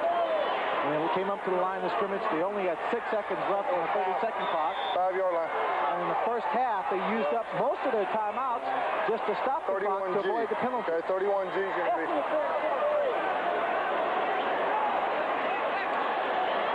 31G is the play. I can't even begin to tell you what that is. It could be Boone. It's going to go right between the guard and the center on the left side. It's Anderson. Oh, no. Bounces outside with it and gets down to about the 2. Well, there was no place to go between guard and center. That door was closed. Mr. Diallo had taken care of that. 89. Well, to show you one thing, they don't have the same numbering system that I know about. Jackson and Brodsky have come back into the lineup now for Tampa Bay. That brings Jerry Price, the second tight end, out of the lineup and puts Brodsky at the top of your picture. Anderson is also out. Well, they've got Boone alone remaining back as they move Trevelyan into a slot. And Reeves rolls that way, throws Trevelyan, touchdown, Bandits.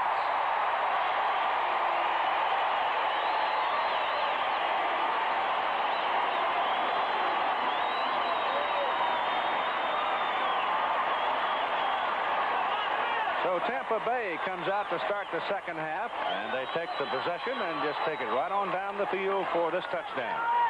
It's a very well executed drive, mixing up the run and the pass. A little play action here finds E.T. wide open. Houston Gamblers defense has been doing a great job. And Physician, who played soccer but turned into a head-on kicker, knocks it through and make it a 31-21 ball game. Well, this series, John Reeves just came out, called his plays, and executed. Didn't worry too much about the shifting and changing of the defense by the Houston Gamblers. The result was a long drive and a touchdown. Reeves was 4 out of 5 on the drive, 58 yards, including 3 first downs. Well, hold your breath. After the touchdown march, Tampa Bay is going to kick off. And the deep man is Clarence Verdun, who went 94 yards earlier.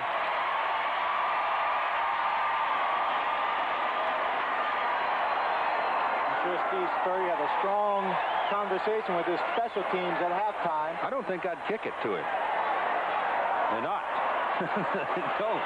They kick it to the short man. It's picked up well upfield by Ricky Young, a linebacker.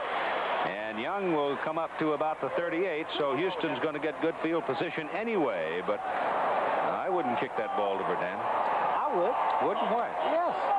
Kick it high, get it downfield, kick it to him, and tell everybody on their special teams, if you ever have any hope of getting off special teams, you better stop it. Or else you'll be out there. That's right. Put the backs to the wall. I mean, the score of this ball game would have been 17-14. That's right. If they had stopped Houston from scoring on two touchdowns on special teams. Darrell Clark is in there as the lone remaining back now for Houston as Kelly rolls off the snap, looks down the middle, and pulls it down. At that time, the Bandit secondary did a good job covering up the receivers. Linebacker number 50, James Harrell, had dropped off and gone 25 yards downfield in the coverage. Tim Brandt now with John Reeves. Steve, one of the big adjustments they made at halftime was you're going on a quicker count, John. It looks like you're just forgetting about what they're doing defensively. Using a little quicker count and also a different series that gives us protection even if they come up in that all front up there. You're back in it. Yes, sir. We're looking for a good one here. We got to stop them here. Okay, Keith. Second down and 8 from about the 40. Kelly goes short. Pass is caught by Verdun. Verdun is thrown out of bounds. They got him at about the 42. Quick little move by Clarence Verdun, giving ground to get more room to run. But there was someone else coming up from the outside to keep the pressure on him. He went out of bounds and still lost yardage with the move. Go for him. 3rd and 7. 8, 6, 7. Ready? Watch the screen now. That's Kelly Kirchbaum. Louis!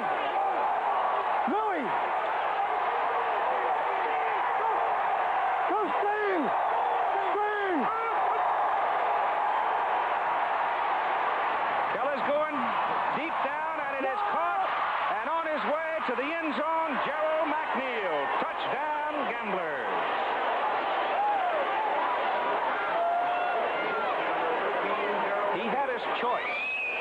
He had his choice. McNeil or Verdun. They were both there, and actually Verdun was alone downfield. I'm coming out of retirement. I want to be a receiver for the Houston Gamblers. Now watch this. You'll see to the right, if you'll be able to see it enough, but to the right of the picture, the ball is thrown here to McNeil over there by himself. Well, the defense is Verdun of Tampa was in a zone coverage, and it's a combination of McNeil's speed, just getting beyond the underneath coverage, the linebackers in the gap between the corner and safety. And Kelly shoots a pass down there with his arm and velocity that the secondary can't get to. And McNeil turns on the jets, runs away from the coverage, and he's in the end zone. It seems so simple. Take another look at it. You see Kelly firing it downfield, linebacker coverage underneath. Now, as a receiver, you have to have a great deal of confidence that every time you catch a pass, anywhere beyond 15 or 20 yards, you can have room to run and score. Bridges' kick was good. 9:08 to go, third quarter, 38-21, Houston. Dale Walters will kick off for Houston, and the deep men are Bobby Futrell and Steve Carter. Third quarter at a track meet in Tampa.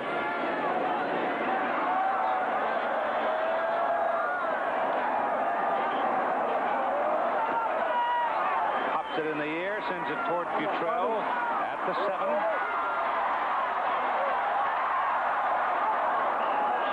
And back to about the 24.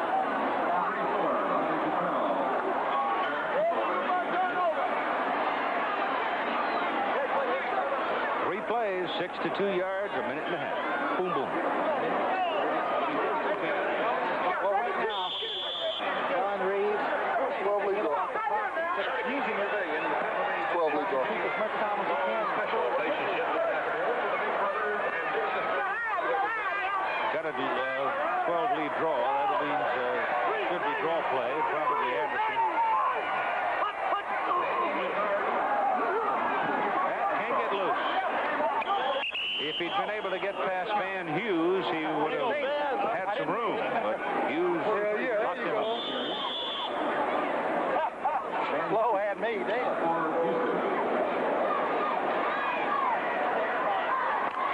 That's the last place I'm going to be. In between you and Ron.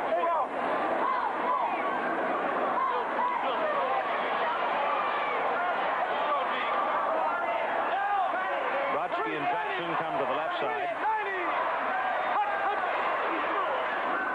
Second down and a little more than 10. Pass down the middle is complete to Spencer Jackson. And Jackson is short of the first down by a yard or so. Number 88, Spencer Jackson.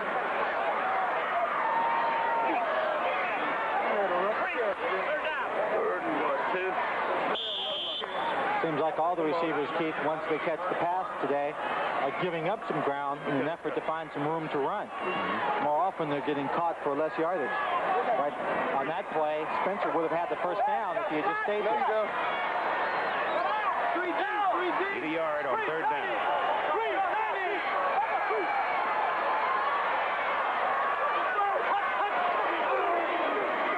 Anderson's got the first down. There's a penalty flag.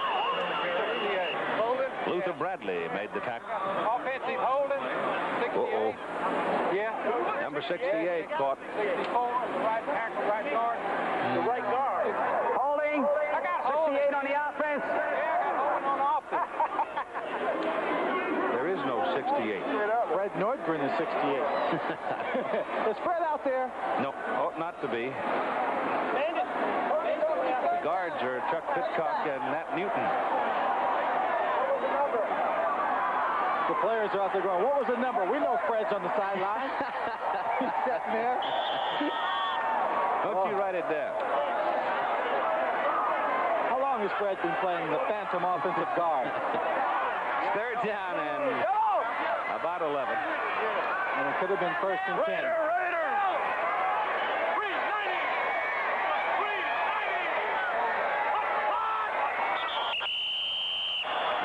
think maybe Nat Newton might have moved on that play. He and Hughes locked horns over there. Yep. Number 61 offense, third down. Now, they have Nat Newton listed as 290 pounds, but talking to the coaches before the game and yesterday, he came into camp at 310 pounds, Steve. Yeah, the thing that's frightening about it, though, is they said he runs about a 4.6 at 290. That's terrifying. Man, that size going that fast. Well, get him downfield. Well, that's right. Get behind him. A barricade that moves.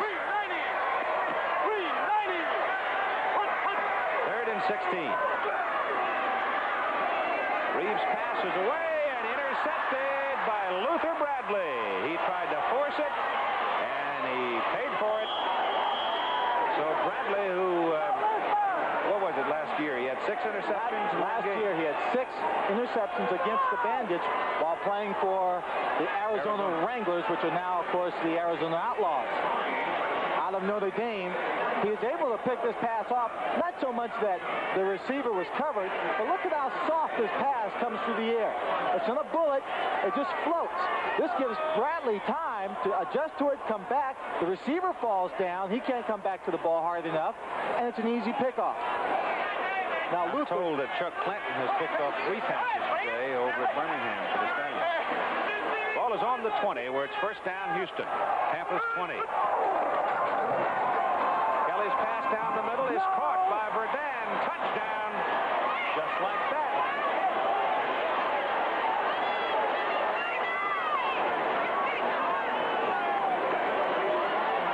Boy, they are quick.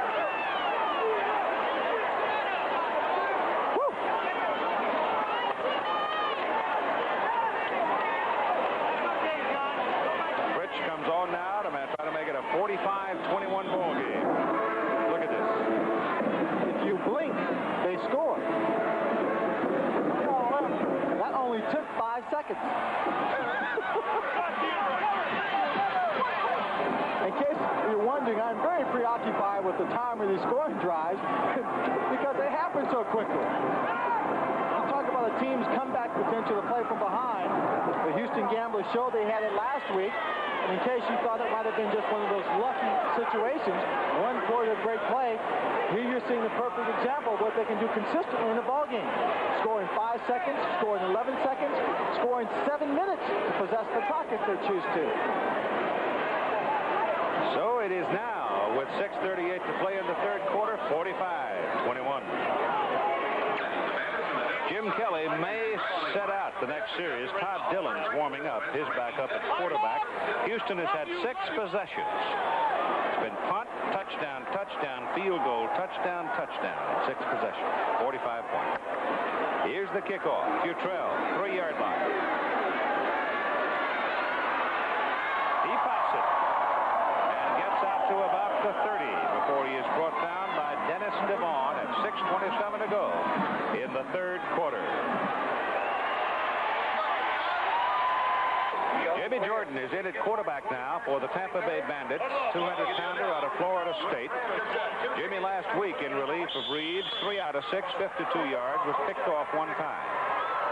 Jimmy stands in there at 6'1". He's been seasoned for 2 years. He struggled last year with a bad shoulder. He can be very effective.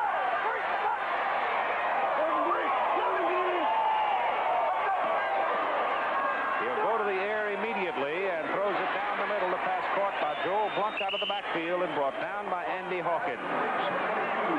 Gain of about 5 on the play. Coming up on ABC's Wide World of Sports next Saturday, the feature attraction, Milt McCrory defending his WBC World Welterweight Championship against an undefeated Puerto Rican boxer named Pedro Villela. Villela holds a victory over Marlon Starling last year, so he looks like a quality contender. And the Superbikers will be running on 3 different surfaces.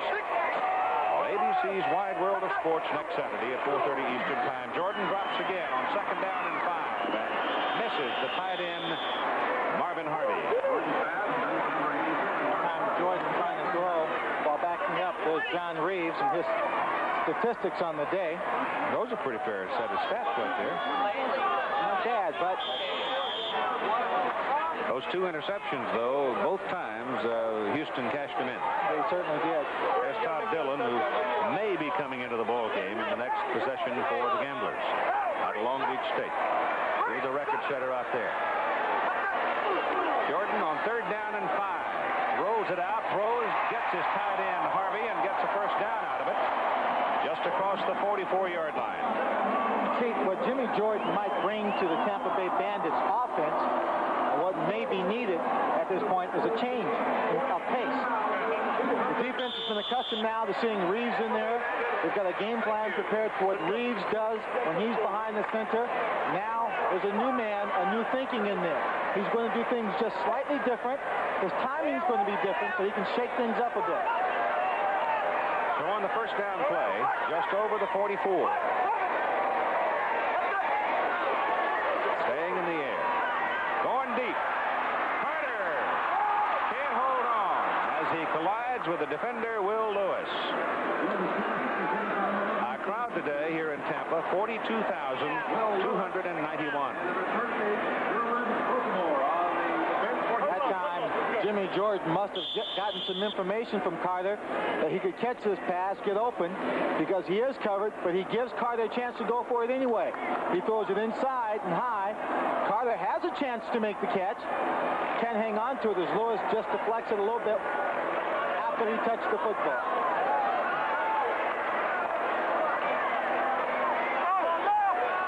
Second and 10.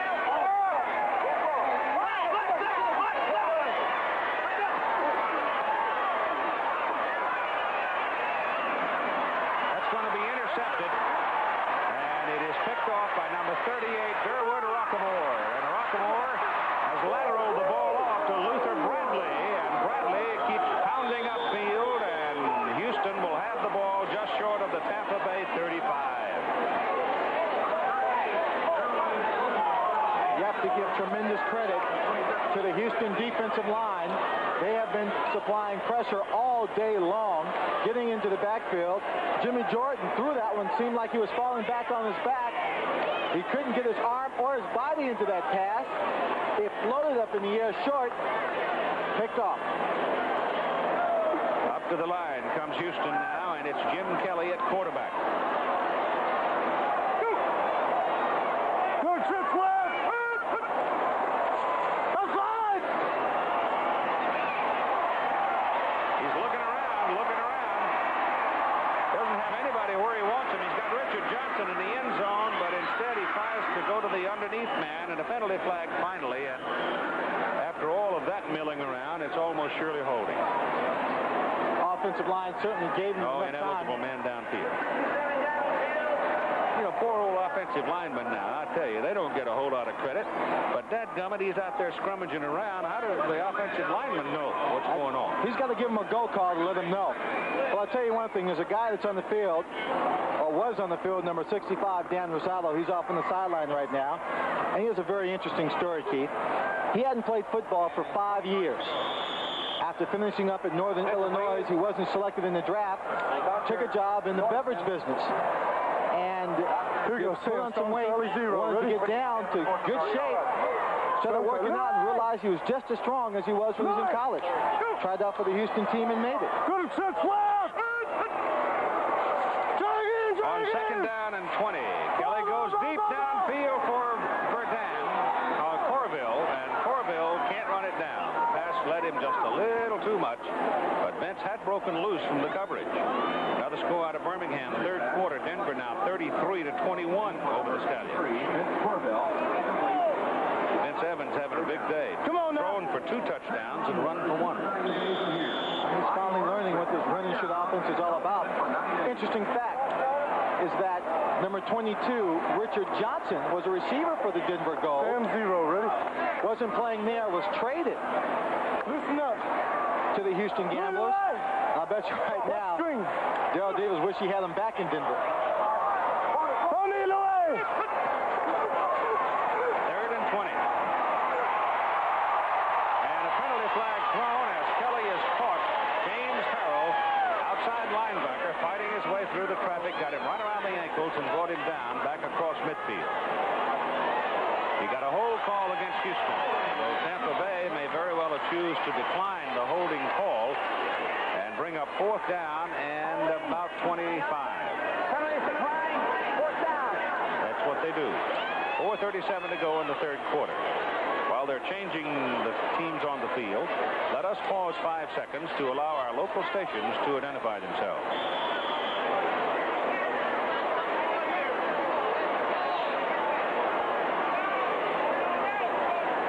Now Walters is in to punt. Bruce Vaughn is deep for Tampa Bay. Walters only kicked today, 41-yarder.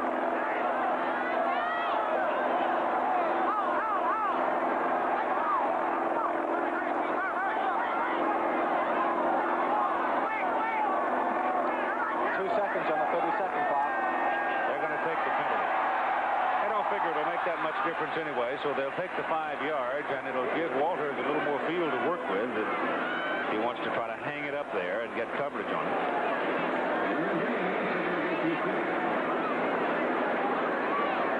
I don't imagine Bruce Vaughn wants to make a fair catch back inside the 10-yard line either. Yeah. It's a 45-21 ball game right now. Tampa Bay looking very impressive in the opening possession of the half, but they closed it to 31-21, and then bang bang, the Gamblers put 2 more in there. Got some pressure, but he gets it away, and it's a very good kick to the carry into the end zone. It's a very good kick from the standpoint of distance, but not terribly efficient because Tampa Bay will come out to the 20. It was a 55-yard punt, and you've got timeout.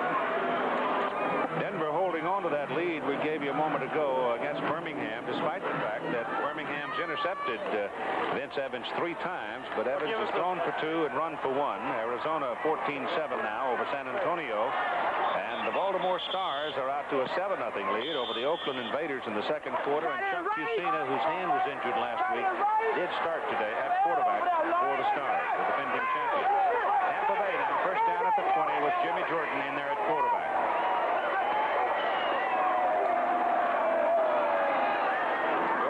Is complete. Up around the 24, short pickup to Jerry Price at tight end. Price out of Mississippi, who was with Arizona before coming here to Tampa Bay. Sherwin Baltimore on the tackle for Houston. Go for it, ready?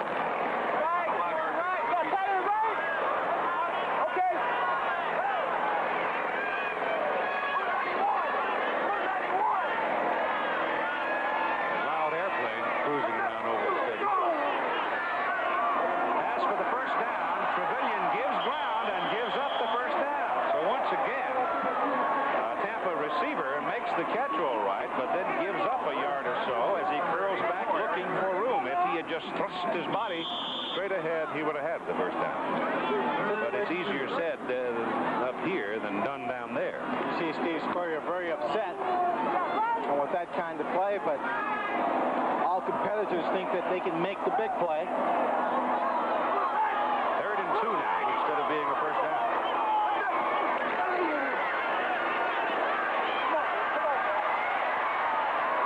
Get the 1st down. So now they're looking at 4th and 2, way back on their side of the field, and I think they have to punt the ball. Similar situation they were in before, when the receiver Spencer didn't pick up the 1st down. And then there was a penalty, and they had to march back, and they never did move the ball. Well, there's an old basic law: know where the marker is. The receiver should know where the marker is. Should go forward for it. Situation like this, instead of always thinking the big play, you got to make the smart play. All right, here we go. They're going to try it. They're down by 24 points, so they're going on 4th and 2 from their own 28.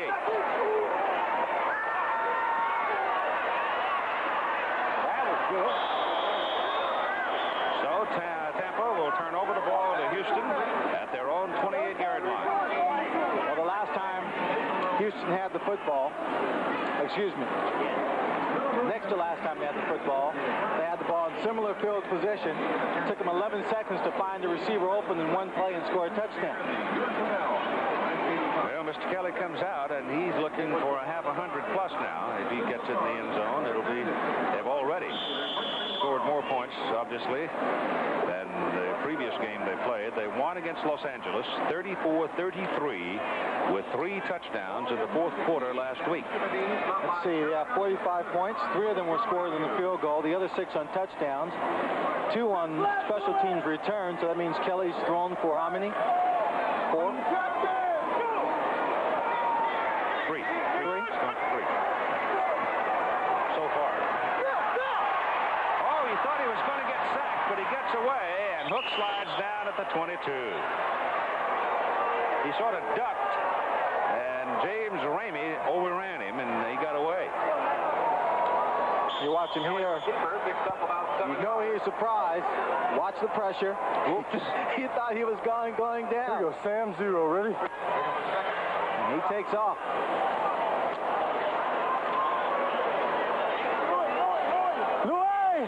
Pardee, selected last year as the coach of the year in the USFL. Second down and about 3 as they run a draw play with Darrell Clark. And Clark has the first down. Second-year man out of Texas, 195-pounder, pounds his way down to the 15-yard line. Now you're going to see what the Houston Gamblers' idea of possession football is and eating up the clock is. That's going to mean a couple of runs in every 10 or so passes. Kelly Kirchbaum, linebacker whose Mike has not been that effective so far in the ball game. Making all the calls for the defense.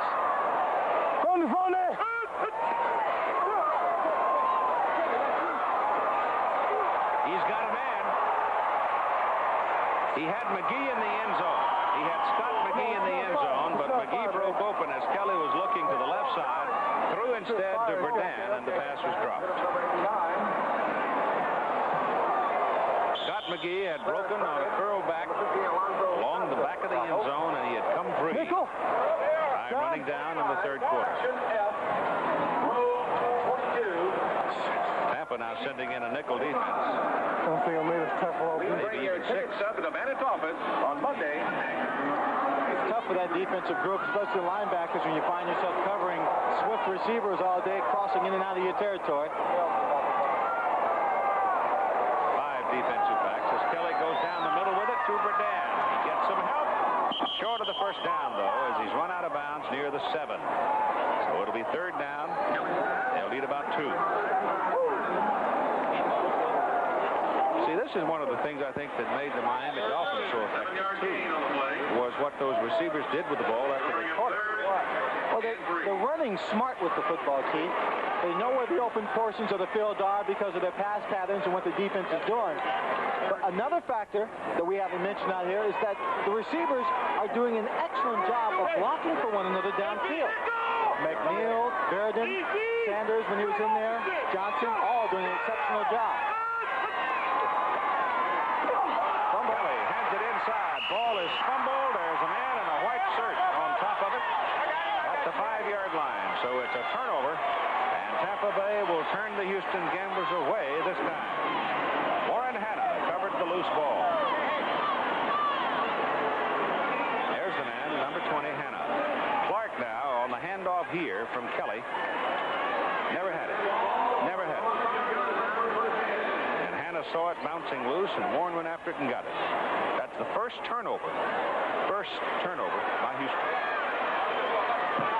I don't know how much of a break that is at this point in the ball game, but any break is welcome from Tampa Bay's standpoint. Well, they got him pinned back on the 5.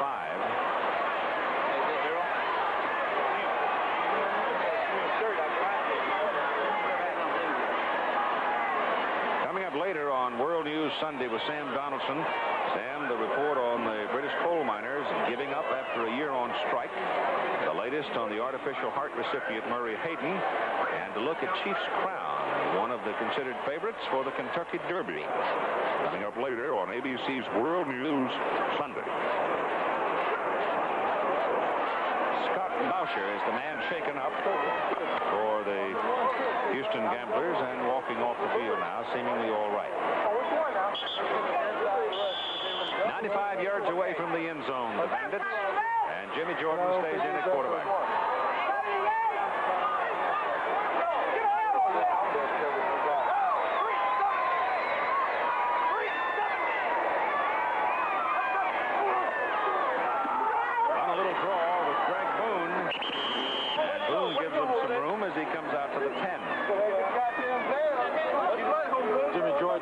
that defense. Everyone lined up in man-to-man coverage. Probably thought they might come with a blitz, but they were just playing it safe. The linebacker stayed back, gave it to Boone quickly on the inside. Still a good game. Third quarter's about over. It is. So we've played 45 minutes, and the Houston Gamblers have 45 points to Tampa's 21. Back after this message and a word from our local stations.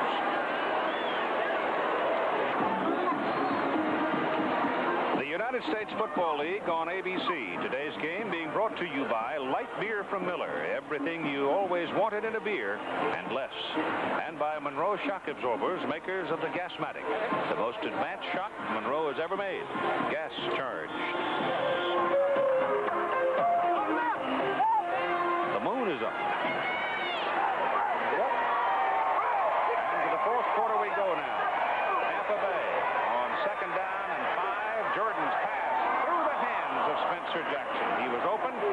Jordan hit him right on the hands.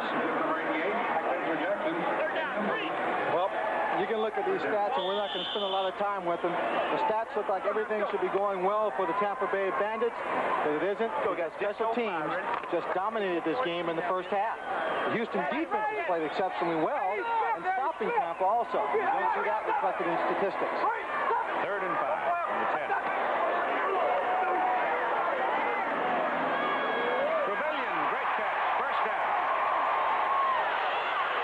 Get out of bounds. Instead, he fights his way back into the field. And the clock will keep running. More importantly, so does Eric Trevelyan. You'll see this play. He comes out to the outside. Jordan does a good job in giving him a chance to make this catch.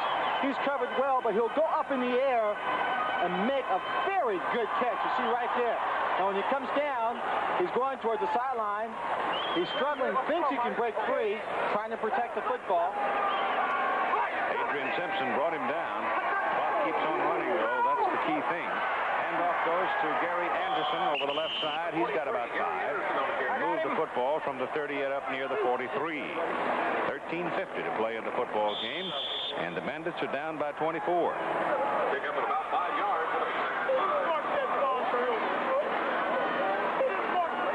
That's Jim Eddy, the defensive coordinator for the Houston Gamblers. He's done a fantastic job.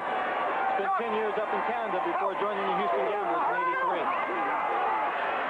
They go to Greg Boone this time, and Boone on the draw up the middle gets about half of the 5 they needed. They'll be looking at third and about 2, and here's another score where San Antonio has gone ahead of Arizona 16-14 in the fourth quarter. They sacked Doug Williams. You see Boone coming out, shaken up. They went ahead on a sack of Doug Williams, who's playing on a pair of sore knees, to take that 16-14 lead. Third and 2. They go to Blunt, and Blunt's got the first down for the Bandits, down around the Houston 45. On the ground, Keith, Gary Anderson has carried for the Bandits 13 times for 39 yards, and Boone has carried 9 times for a total of 42. So the Gamblers came in here wanting to stop the ground attack, making things confusing in the passing game. They've done that. Well, next week, the Los Angeles Express out to an 0-2 start, losing to Houston 34-33, and last night to Portland 14-10. Next Sunday on ABC, New Jersey. The pass is overthrown, intended for Larry Brodsky in double coverage. Of course, there's going to be a lot of interest in that. You know that Los Angeles has got to be a little upset over the 0-2 start. There's a fellow named McAdoo that played an awfully good ball game last night at linebacker for Dick Corey's ball club up in Portland. And New Jersey getting their first win of the season at Orlando on Friday night. And here's the final score. San Antonio beat Arizona 16-14. We're not going to have supper with Frank Cook. Back goes Jordan on second and 10. Throws, pass caught. Short of the first down by Gary Anderson out of the backfield. He was shirt-tailed by Andy Hawkins, number 59. Andy Hawkins is one man who should be happy that he doesn't have a tearaway jersey, because that's all he got. He was that been shirt tail. Anderson caught that pass and turned it up and had his Jets going. Andy just did grab him by the collar and haul him down. Third down and 3 now for Tampa Bay. Kika Diallo, who's had some neck troubles and back spasms, is back into the lineup now at middle linebacker for Houston. Anderson pitches it back to Jordan. Jordan's got Trevelyan wide open down the middle and goes to the wrong man, and it's intercepted. He tried to throw the ball deep downfield, and Derwin Rockemore comes up with the interception, and he's still working at it. Finally, they put him down up around the 26. He had Trevelyan about 20 yards deep, wide open. He sure did, coming in underneath. Trying to go deep. Spurrier, well, just picked out the wrong man. A little frustrated. Yep. And so the Bandits turn it over again. Todd Dillon replaces Jim Kelly at quarterback with Houston leading 45-21. And the reason for Dillon being in is obvious. One, the team is sitting on a 24-point cushion. Two, he needs the work because something might happen along the way, and he would be the man. Played at Cal State Long Beach.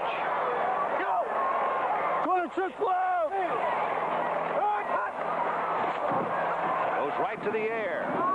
Throws, and the ball goes sailing through the hands of the receiver, Scott McGee. Dillon has a gun for an arm.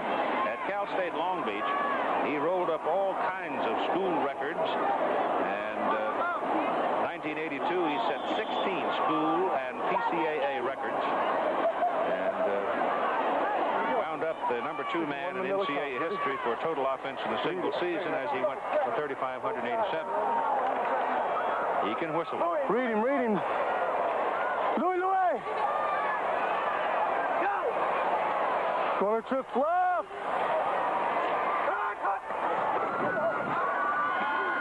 Tries to shoot one down the middle to Mark Barousse, number 82. And it was just too much traffic there for Barousse, 5'9", 180 speedster out of McNeese State. There's Todd Fowler, who figures to be back in a couple of 3 weeks from a knee injury. It'll be remarkable if he comes back that quick because he had ligament damage. They only need 10 now.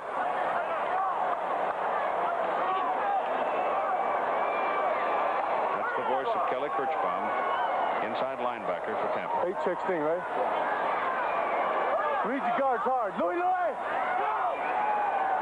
Good trip! 3rd and 10 for Dillon. Goes short. Sort of a screen set up for Darrell Clark. And Clark close to a first down, but looks like he's about a yard short. Darrell was just a little bit ahead of his screen on the play. Yes, he was. You heard Kelly saying, read the guards hard. That might have been what he was looking for them setting up in the screen.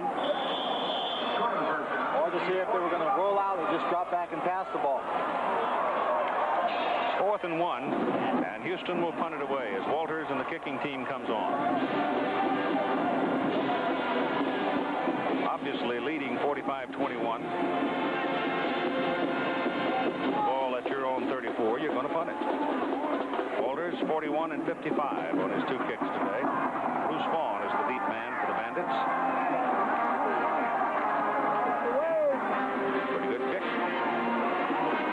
Oh my, Vaughn is cut down back on the 25, coming downfield, Clarence Verdun. So this little guy will do it all. Works special teams, comes down and cuts the legs out from Vaughn after a 40-yard punt. 42,291 at Tampa Stadium today. And here's a 4th quarter score with 7 minutes to play. Denver is now out to a 40-21 lead over the Birmingham Stallions. Birmingham was a heavy favorite. Jordan, the air, to the sidelines. Trevelyan, first down. Pass complete up at the 37. Jim Kelly apparently through for the day unless Tampa Bay comes storming back. He's right now with our man Tim Brandt. All right, Keith, he is through for the day. 79 points in 2 weeks, and you had some opportunities here that you missed. It's awesome. Well, thank you. It's just a matter of us going out there and executing. And like I said a long time ago, if I get the time to throw, we can do it. And our special team's been doing an excellent job, and our defense is out there right now. It's about the same time we were last week when we came back, and just hopefully our defense can hold them today. How would you defend against it?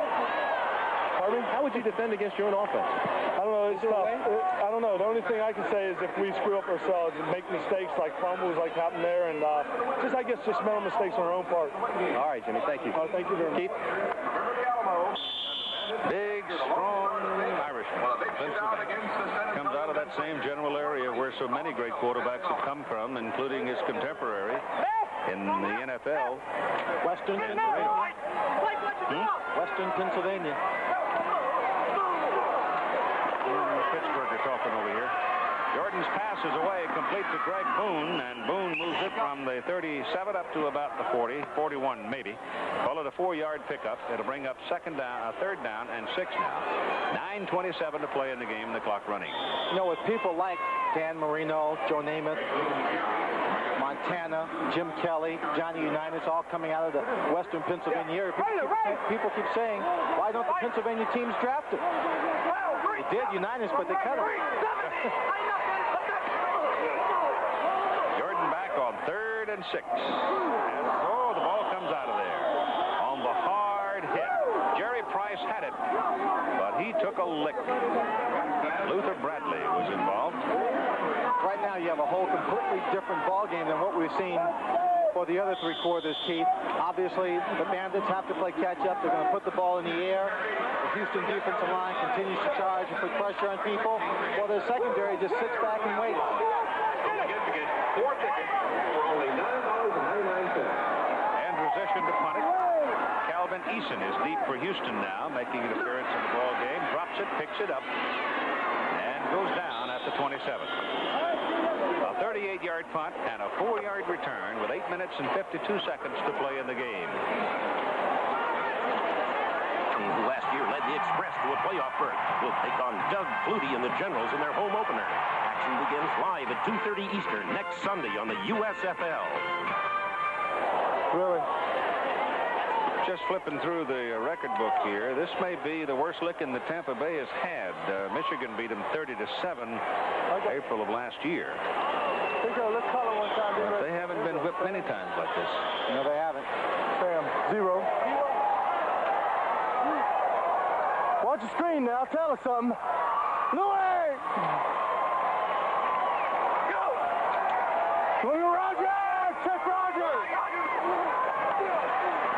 Dillon, a little quick pop to the sideline. The pass is good to Bruce, and Mark Bruce steps out of bounds after picking up about 5 yards. I don't think Bruce wanted to step out of bounds. No, he had some room. You heard Kirschbaum out there calling out Louis and then checking off. Louis is the Here we go, Sam 0, ready? left side linebacker, and he just checked off. And what he checked off to, I'm not sure. But when you saw the man go in motion, he wanted to come out of his set defense and check into something else for that particular formation. Right now they're going to trips. The defense against 3 wide receivers on one side. And the pass is thrown too high to Verdun. Clarence Verdun was over there. And he had a couple of guys to help him work his way downfield, but Dillon threw the ball hard and high. With a guy like Kelly around, though, Todd Dillon just didn't figure to Same thing, man. Get out from Sam 0, ready? No, he won't. Not unless he just gets hurt. Oh, they have a lot of blowouts.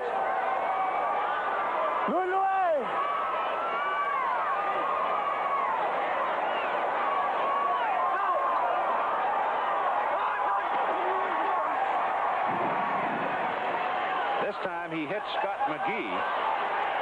And it looked like the ball came loose, but it's going to be ruled a catch, apparently. And a fumble. And a fumble, and Tampa Bay's ball.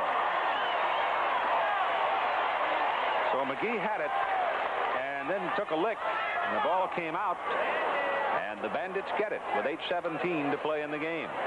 Keith, when Tim Brandt talked to Kelly on the sideline, he asked him what would it be like to have to defense the run and shoot offense. Well, he's going to find out, because the 4th game of the season, they play the Denver Gold, which right now is beating Birmingham Stallions, and he'll see that run and shoot offense. From the 42, Tampa Bay's ball. Jordan has some time, now throws short to Boone, and Boone can't hang on because black shirts arrived about the time the ball did, in particular Mike Hawkins.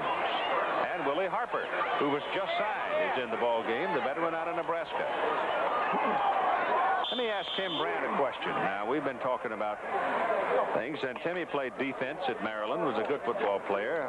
How How do you feel about it after you've been down on that field watching that covey of quail come out, Timmy? I'll tell you what, I think Steve Spurrier had a good game plan. They just didn't execute. They used 6 defensive backs. They came up. They were bumping the guys off the line. They were using some combination defenses, which is simply zone to one side, man to the other side. They were trying to give Jim Kelly some different looks, but the problem was Kelly had so much time he could sit and pick and choose. And by that time, if you give a quarterback a lot of time, as Swanee knows, then they'll eventually work their way open, and that's what happened today. Do you consider that the linebackers, Timmy, having to go against such small, fast receivers? We got the red flag. Excuse me, Swanee. We got the red flag now as Jack Pardee is called a challenge here, and Tom White will come across and talk to Cal Lepore, the supervisor of officials. So while they're doing that, and I don't really know what the challenge is about, but you go ahead. Well, just interested, Timmy, if you think that the matchup was just so lopsided with the receivers going against the Tampa Bay Bandits linebackers most of the day. Well, Tampa Bay only used one linebacker most of the day, Lynn. They used Kirchbaum in there, and the rest of it was all defensive backs. So I don't think that was the problem. I think it was just time, and it was execution. It was funny. I was talking to Clarence Burdan and McNeil and a couple of these guys, and they said, hey, you know, Lynn Swann couldn't play on our offense. He's not fast enough, and he's not small enough. Take that, All-Pro. I hope you burn up in that jacket on the sideline. What do you mean I'm not fast enough? Granted, I know I'm a big guy compared to these people. Hey, they're telling me down here they can run 4.2 40s. I don't know if that's true. That's the beauty of it for me, Timmy. While they're running 4.2 down the sideline, clearing out zones for me, I can take my time, drift in the seam, catch a pass or 10 or 15 yards and be on my way. I'm just teasing. You know, this is a dream. I think you mentioned that earlier, that anybody working against the defensive back, if he's one-on-one, knows where he's going and has a couple of options. These receivers have 2 and 3 options every time they go out. And ironically, Jim Kelly has to read the receiver. It's all post-snap read, so he drops back. That receiver will look at the defensive back, make his break on which way he thinks he can get open, and then Jim has to read him and hit him. It's virtually impossible to stop. The challenge by Pardee was disallowed, and back goes Jordan to throw on 2nd down and 10. Goes down the middle with it, and the pass is incomplete off the hands of Larry Brodsky. It was a little bit too high. So Jimmy Jordan, all pumped up, has been high on some of his passes, and a penalty flag is thrown in the backfield. Okay, here's the play that the challenge was called on. He felt that this should have been called a fumble. No. But with his back, Boone's back was to Pardee, and he couldn't see that Boone never had possession of the football. He was bobbling it, therefore, no upholding. Well, he lost the appeal, and as a result, his team is charged with a timeout, which means Houston has 2 left. We had the challenge of a fumble early in the second half, and it was inconclusive, and the simple statement by the USFL is if it's not a black and white situation, it goes as called, and that's exactly the way they handle it. Back goes Jordan, rolling. Wants to go deep, throws it, Carter's down there, got it, touchdown.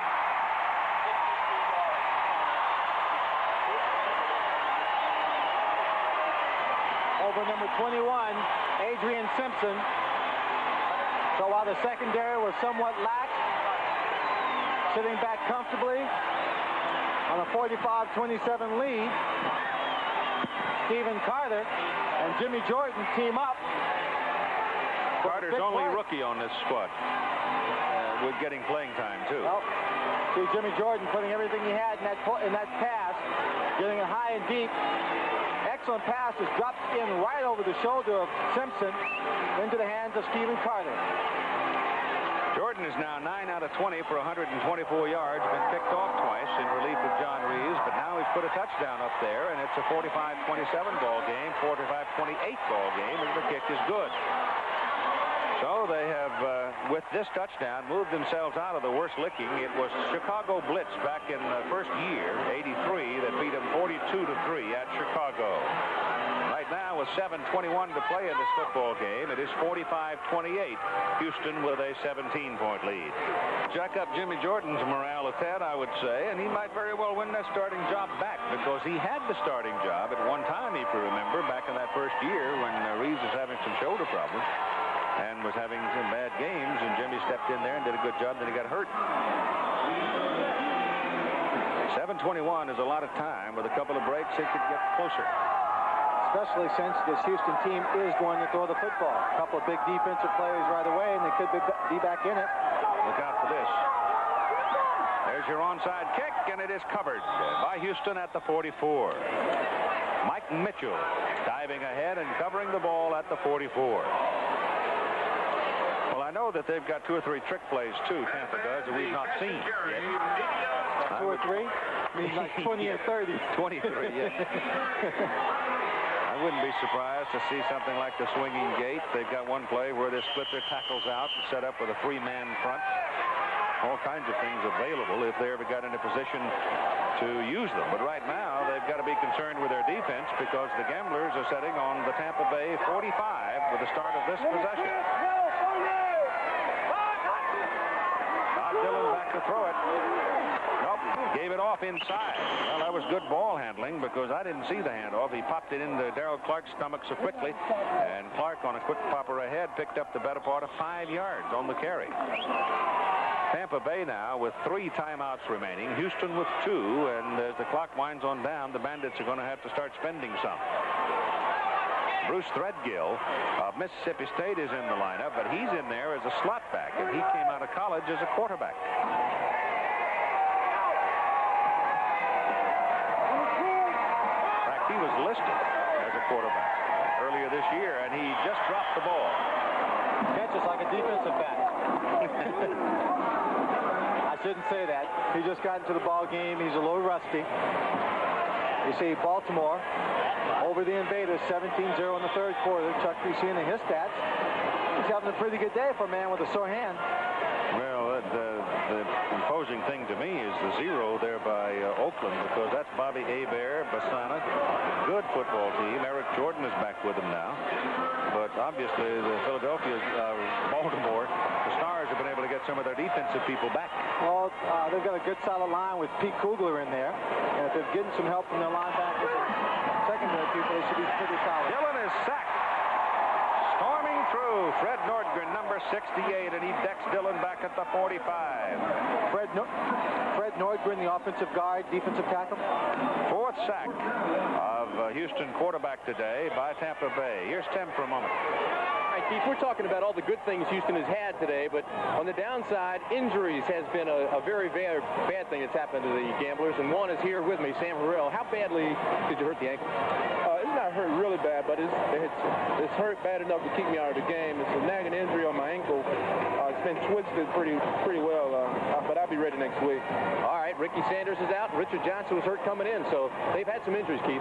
Dale Walters shoots a sky-high howitzer into the air. The Gamblers are going to kill it way down there, just short of the goal line. Maybe a yard out. Anthony Brock down to cover that high, towering punt. And they got a good bounce on it that they could handle. So it goes as a 45-yard punt. There is no return, and Tampa Bay is marked inside the 1. Well, obviously, if the Bandits are going to pull a jailbreak, they're going to have to go the long way. 99 yards and a lot of points. The World Welterweight Championship WBC version on the line as Milt McCrory defends against Pedro Villela next week on ABC's Wide World of Sports, and we'll see the Superbikers running on the paved road, the dirt oval, and motocross course. Safety! They got him in the end zone. It was Lloyd Lewis, number 68, out of Texas A&I, who has the lineman's dream. He got the quarterback and decked him in the end zone, and it's now 47-28.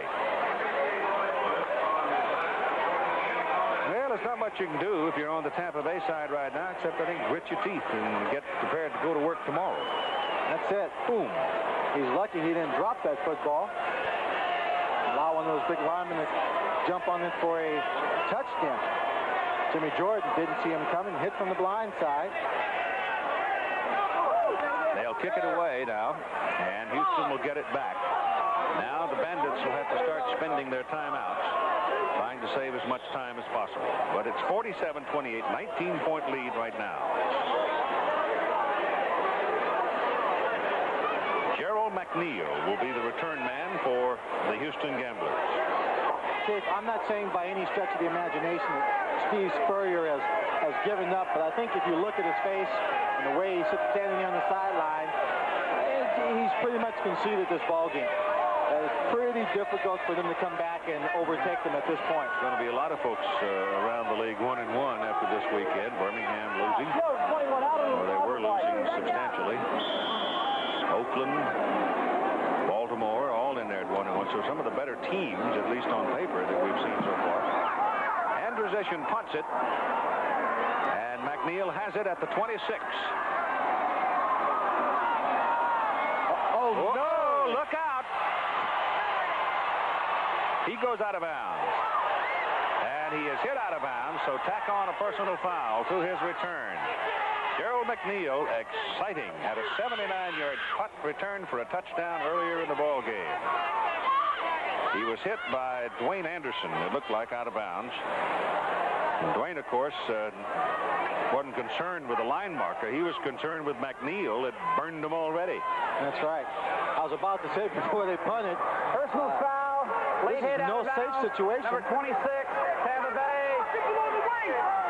No safe situation for the Bandits having to punt the football with all the trouble they've gotten into this year on special teams, this game and special teams scoring points.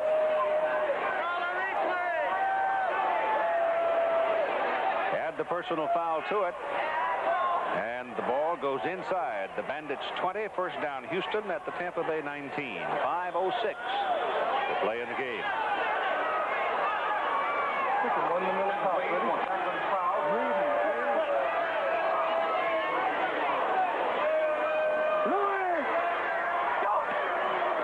Dillon. End zone. Threadgill had it on his hands. He was short of the end zone, but Dillon threw it perfectly. It was right on Bruce Threadgill's hands, and he couldn't hold it in front of Bruce Vaughn.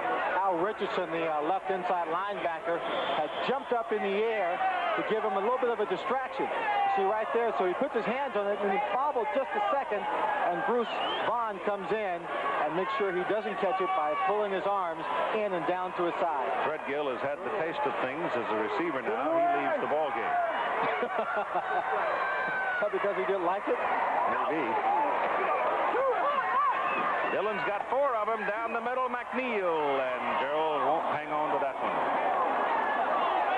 I think he might have been concerned just a little bit over the safety of his body there, because there were 3 Bandits that had him in the sights.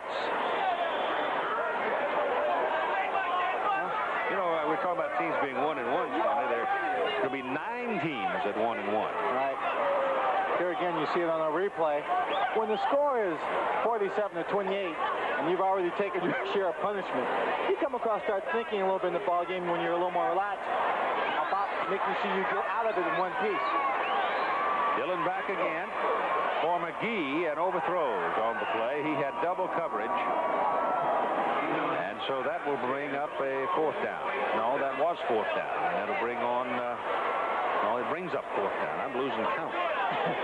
Feel like I've been here a week. 3 minutes to go. It's Denver 40 and Birmingham 23 now. There's a young lady who had the benefit of watching a football and on the beach at the same time. She came dressed to get a little suntan. I tell you, when you have the gamblers bring a picnic lunch, right? 36-yard field goal for Tony Fritsch. Got it. So he's kicked 38 and 36. And Tampa Bay now goes to a half 100. Look at that. Kelly's rubbing the top of his head for good luck or what? I was on the sideline Saturday, and some of the players said, Tony's out here somewhere. I said, where is he? I haven't seen him. He says, once you see him, you'll never forget that body. You can't miss it. Well, he's kicked 2 field goals, plus all the conversions. He's climbing right into the old scoring column today, isn't he? Yeah, yes, he is. When you're playing a team that scores as much as Houston, for a kicker, it's ideal, because you're going to get the opportunity to kick a lot of extra points. And if your team doesn't score, you at least feel you're going to get close enough to get a shot at the field goal. Hey, Timmy, go over there and ask Tony. Tony. There you go. All right. What do you want to know? First, how's his health? How's your health? Oh, I tell you, I feel good, you know. Today, you know, this game for a kicker is the best practice, you know. I could kick him all afternoon. You're no young chicken anymore. I mean, you know, I'm still 39 and holding, you know. I said this already 4 or 5 years ago, but still I hit him pretty good, and I feel fine, you know. All right, Keith. Ask him if he intends to pass up the warm-up programs. I know he pulled a muscle in the jumping jacks exercise last week. Keith wants to know if you're going to start passing up the exercises since you pulled a muscle last week. Yeah, you know, he saw me yesterday how I worked out, you know. I mean, I'm warm up for 21 years, you know, 8 years in soccer and 14 years in football, so I think I'd be stretched enough now. You've got to be loose after 20 years. He's delightful. That was a good return by Carter. Jordan hooks up with Brodsky, and the Bandits now have it on Houston's side of the field, and here you've got a penalty flag thrown after the catch. So you might tack on a foul here, and we'll move Tampa Bay on down the field with 4:17 to play in the ball game. Face mask, number 39, defense. He has the ball. We'll find out by how far he marks it, if it's an inadvertent face mask or intentional. It's 5 yards. And it's on the Houston 41.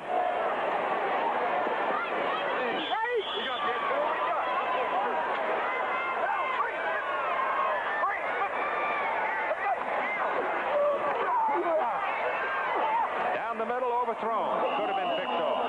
Almost was by Tommy Myers, who had 11 years at New Orleans. That pass was intended for Larry Brodsky, and from up here in the press box, I couldn't tell from the perspective if that ball was too high for him to jump for, or if he thought he was being thrown to someone else. I think it was just overthrown. We could have 10 teams at 1-1 after this weekend. Could have. In fact, will have.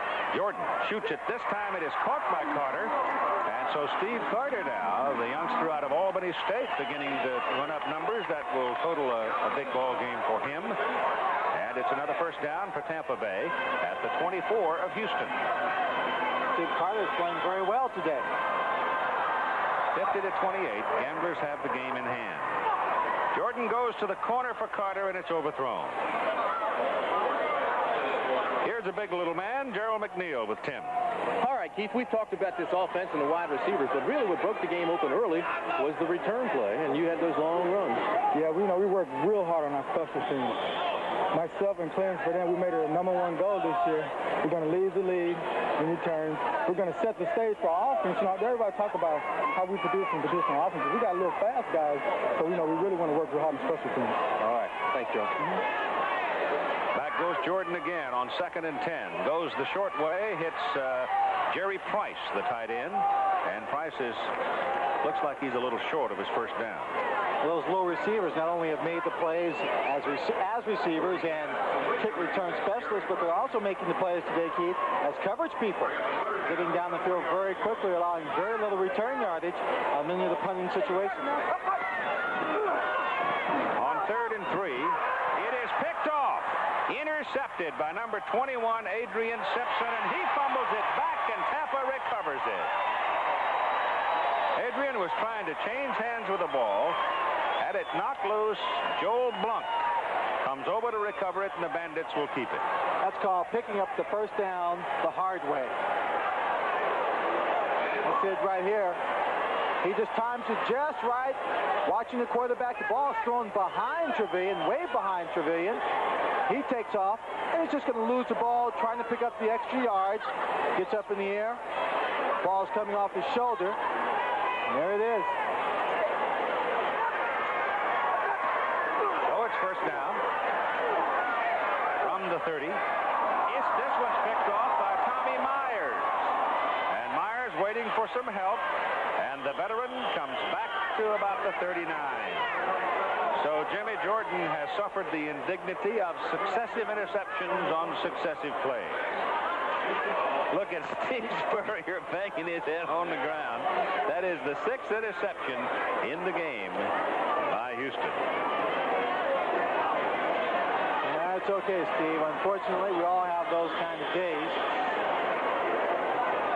And they never are fun. They never are. You try and forget them. You learn from them by watching the film, the mistakes. Hi, kids. Hi, honey. And come back and improve upon it. Houston will go to work at the 39 with 2:34 to play in the ball game. They've got a half 100, 50-28. And is inside to Clark. And a short gain for Darrell Clark.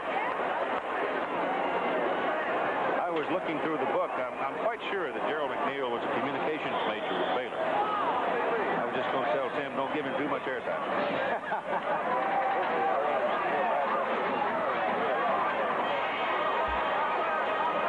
He gets lots of airtime. How many passes have they thrown? He ran on 3 state championship track teams out of Killeen, Texas. So that'll give you some idea how fast he is. 9.2 speed. Yes, sir. 2-minute warning in the ball game. 50-28. Houston has the lead. Well, on ABC, today's game brought to you by light beer from Miller. Everything you've always wanted in a beer and less. By Autolite Spark Plugs. Remember, if there's Autolite on it, there's copper in it. Autolite is a division of Allied Automotive. Coming up, just as soon as we conclude our ball game, ABC World News Sunday with Sam Donaldson. 2 minutes to go. We figured this was going to be a long ball game. With all the passes it has thrown. 98 attempts. That is a record for the league. Most of the attempts today coming from the Tampa Bay Bandits, as they've had possession of the football for most of this ball game. Houston coming up with some very big scores, 2 touchdowns on a punt return and a kickoff return. The issue is no longer in doubt at 2 minutes to play. No, it isn't. And Houston with the ball. 2nd down and 7. Dillon's caught behind the line of scrimmage by James Harrell. Harrell, who plays that outside linebacker almost like a cornerback, because he's well involved in pass coverage and also very active along the line of scrimmage. So he comes up with a sack, and Dillon is back on the 31. So that means they've got to go to the 49 to get the first down. They need 18 yards on 3rd down. The Hawkins brothers, Mike and Andy. Oh, yeah. They're pretty tough couple of customers in that linebacking spot. Here's your final score. Denver beat Birmingham 40-23.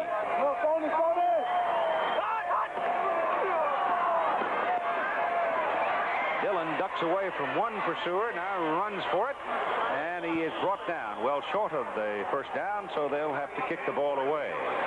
Evans with a big day, 14 out of 28. But look at the yardage, 284 yards. He was picked off 3 times.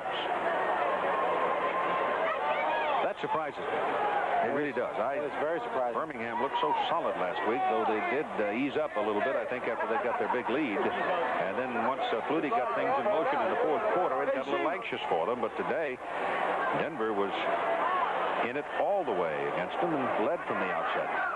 I'm not sure exactly what happened in the last play, but Gerald McNeil was on all 4s for a while, pulled himself up off the ground, and just barely made it over to the sideline. There's your punt by Walters, and he's had a good day with the punt. He came in with less than a 32-yard average, but he's banged the ball well today. The return is by Bruce Vaughn for Tampa, and Bruce is down at about the 26-yard line. And the clock rolling along now. You have 30 seconds showing on the game clock. Back from a 33-13 deficit to beat the Los Angeles Express last Sunday. They have come into Tampa and beat a very good football team today roundly by a score of 50-28. 30 seconds to play. Jordan is the quarterback. Jimmy back to throw. Goes to the sidelines, and it's promptly dropped by Larry Brodsky because the obvious reason Larry was looking for a place to run and trying as well to not only get the first down, but get out of bounds to save time. That took 4 seconds. Trying to do too many things at the same time. Next Sunday, it'll be Doug Flutie and Steve Young as the Los Angeles Express go into New Jersey to play the Generals. Pass to Carter. Carter is down at the 31, short of the first down, and that is the 100th pass attempt in the ball game by the 2 teams. John Reeves started, had a pretty good day, but just trying to find some lightning. Steve Spurrier put Jimmy Jordan in there. Jimmy's done a good job as well, as Carter catches and twists ahead for the first down at 4 seconds to play in the ball game. We hope you've enjoyed watching the run and shoot offense of Jack Pardee and the Houston Gamblers. We'll see them again down the road.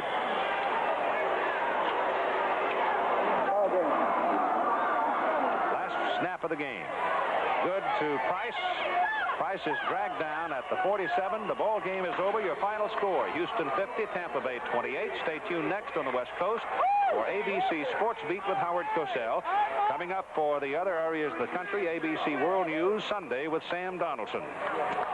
Travel arrangements made through, promotional fee paid by United Airlines. United flies more people to Hawaii than any other airline. Nobody knows Hawaii like United. This is a presentation of ABC Sports, recognized around the world as the leader in sports television. This woman's